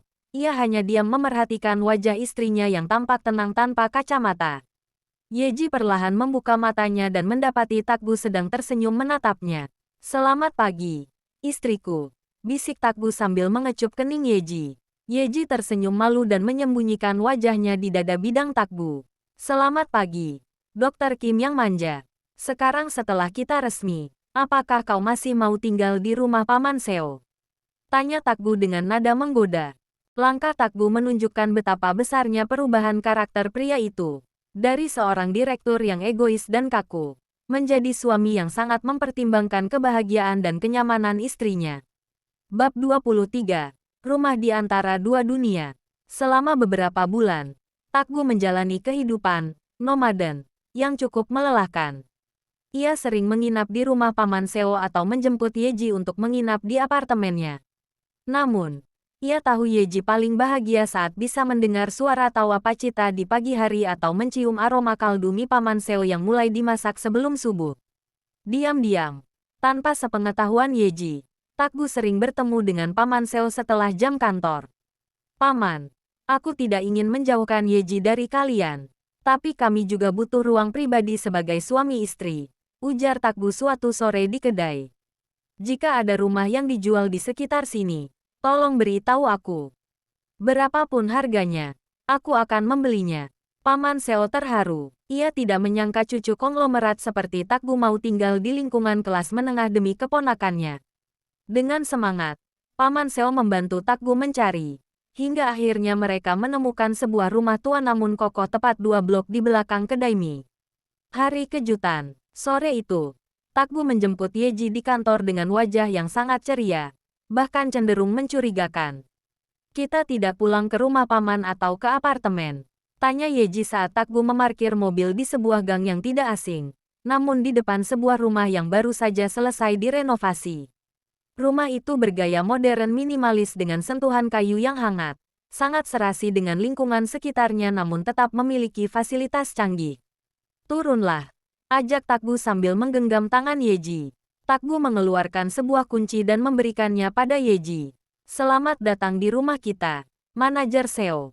Yeji tertegun. Saat pintu dibuka, ia melihat ruang tamu yang nyaman. Dan yang paling mengejutkan adalah sebuah ruangan besar di lantai 2 yang sudah disulap menjadi ruang kerja impian. Ada meja panjang, kabel-kabel yang tertata rapi, dan server baru yang bahkan lebih canggih dari yang ada di kamarnya dulu. "Kau membeli rumah di sini?" tanya Yeji dengan mata berkaca-kaca. "Ya, kau masih bisa lari ke kedai Paman Seo dalam waktu 2 menit jika merindukan mie-nya. Dan aku bisa memiliki waktu lebih banyak bersamamu tanpa harus merasa bersalah memisahkanmu dari keluarga," ujar Takgu sambil memeluk Yeji dari belakang. Yeji berbalik dan memeluk suaminya dengan erat. "Terima kasih, Takgu ya. Ini benar-benar sistem yang sempurna." Takgu tertawa kecil. Ia mengecup puncak kepala Yeji. "Aku sudah menyiapkan semuanya. Paman Seo, Pacita, dan Keket sudah menunggu di halaman belakang untuk pesta pindah rumah kita." Akhir yang bahagia. 1 jam kemudian, halaman belakang rumah baru itu penuh dengan tawa. Paman Seo membakar daging. Pacita sibuk menggoda Keket. Dan kakek Kim yang sudah sehat datang dengan kursi rodanya. Tampak sangat bahagia melihat cucunya akhirnya menemukan rumah yang sesungguhnya.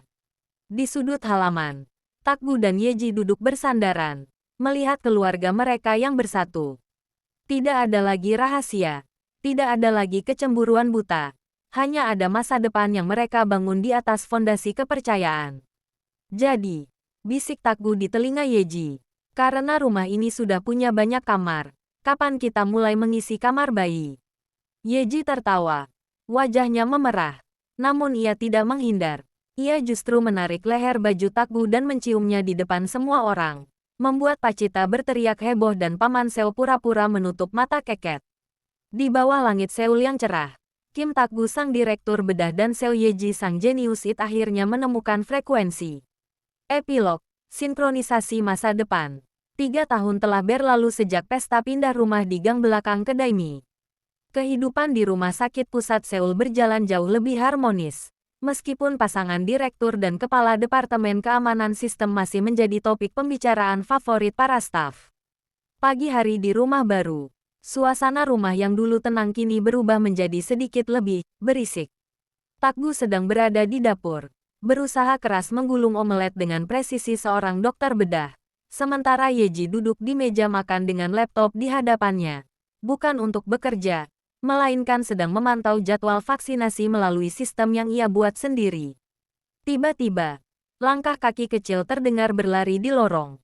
Seorang anak laki-laki berusia 2 tahun dengan mata tajam seperti Takgu namun senyum manis seperti Yeji, muncul sambil menyeret sebuah robot mainan yang sudah dibongkar pasang. "Papa, robotnya error," lapor si kecil, yang mereka beri nama Kim Jung-ho. Takgu tertawa.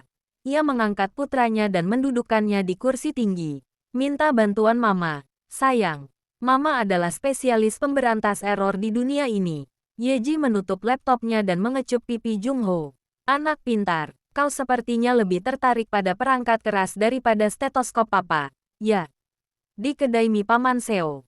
Siang harinya, mereka sekeluarga mampir ke kedai. Paman Seo masih setia di balik panci besarnya. Namun kini ia dibantu oleh asisten baru yang cukup mengejutkan. Park Bogum terlihat sibuk mencatat pesanan. Sementara Pacita memberinya instruksi dengan nada galak namun penuh cinta. "Ya." Bogum akhirnya menyerah pada pesona Mi dan pesona Pacita. "Yeji ya, Jung-ho ya," seru Pacita sambil berlari memeluk keponakannya. "Lihat, Paman Bogum baru saja mematahkan piring lagi karena terlalu bersemangat melihat kalian datang." Bogum hanya tersenyum canggung sambil menggaruk kepalanya. Sementara Takgu tertawa mengejek sahabatnya itu. "Sepertinya sistem koordinasi tanganmu perlu diperbaiki, Bogum ya." Malam di ruang kerja. Setelah Jung-ho terlelap, Takgu masuk ke ruang kerja Yeji. Ia menemukan istrinya sedang menatap layar yang menampilkan foto-foto lama mereka. Dari mulai foto pernikahan darurat di rumah sakit hingga foto kencan mereka di kedai soto nenek. Takgu memeluk Yeji dari belakang, menyandarkan dagunya di bahu Yeji, posisi favoritnya sejak dulu. "Apa kau bahagia, Yeji ya?" tanya Takgu lembut. Yeji memegang tangan Takgu yang melingkari pinggangnya. "Sangat bahagia. Hidup kita mungkin tidak selalu berjalan sesuai algoritma yang sempurna. Tapi justru ketidakteraturan itulah yang membuatnya nyata." Takgu mencium pelipis Yeji. "Dulu aku benci saat ada sesuatu yang tidak bisa kuprediksi. Tapi sekarang, aku bersyukur karena variabel yang paling tidak terduga dalam hidupku adalah kau." Di luar jendela, lampu-lampu kota Seoul bersinar terang. Namun bagi mereka berdua, cahaya paling terang adalah lampu di rumah kecil mereka yang penuh kehangatan. Di sana, seorang dokter yang dulunya kaku dan seorang jenius IT yang dulunya dingin, telah berhasil membangun sebuah sistem yang tidak akan pernah bisa diretas oleh siapapun, keluarga. Tamat secara sempurna.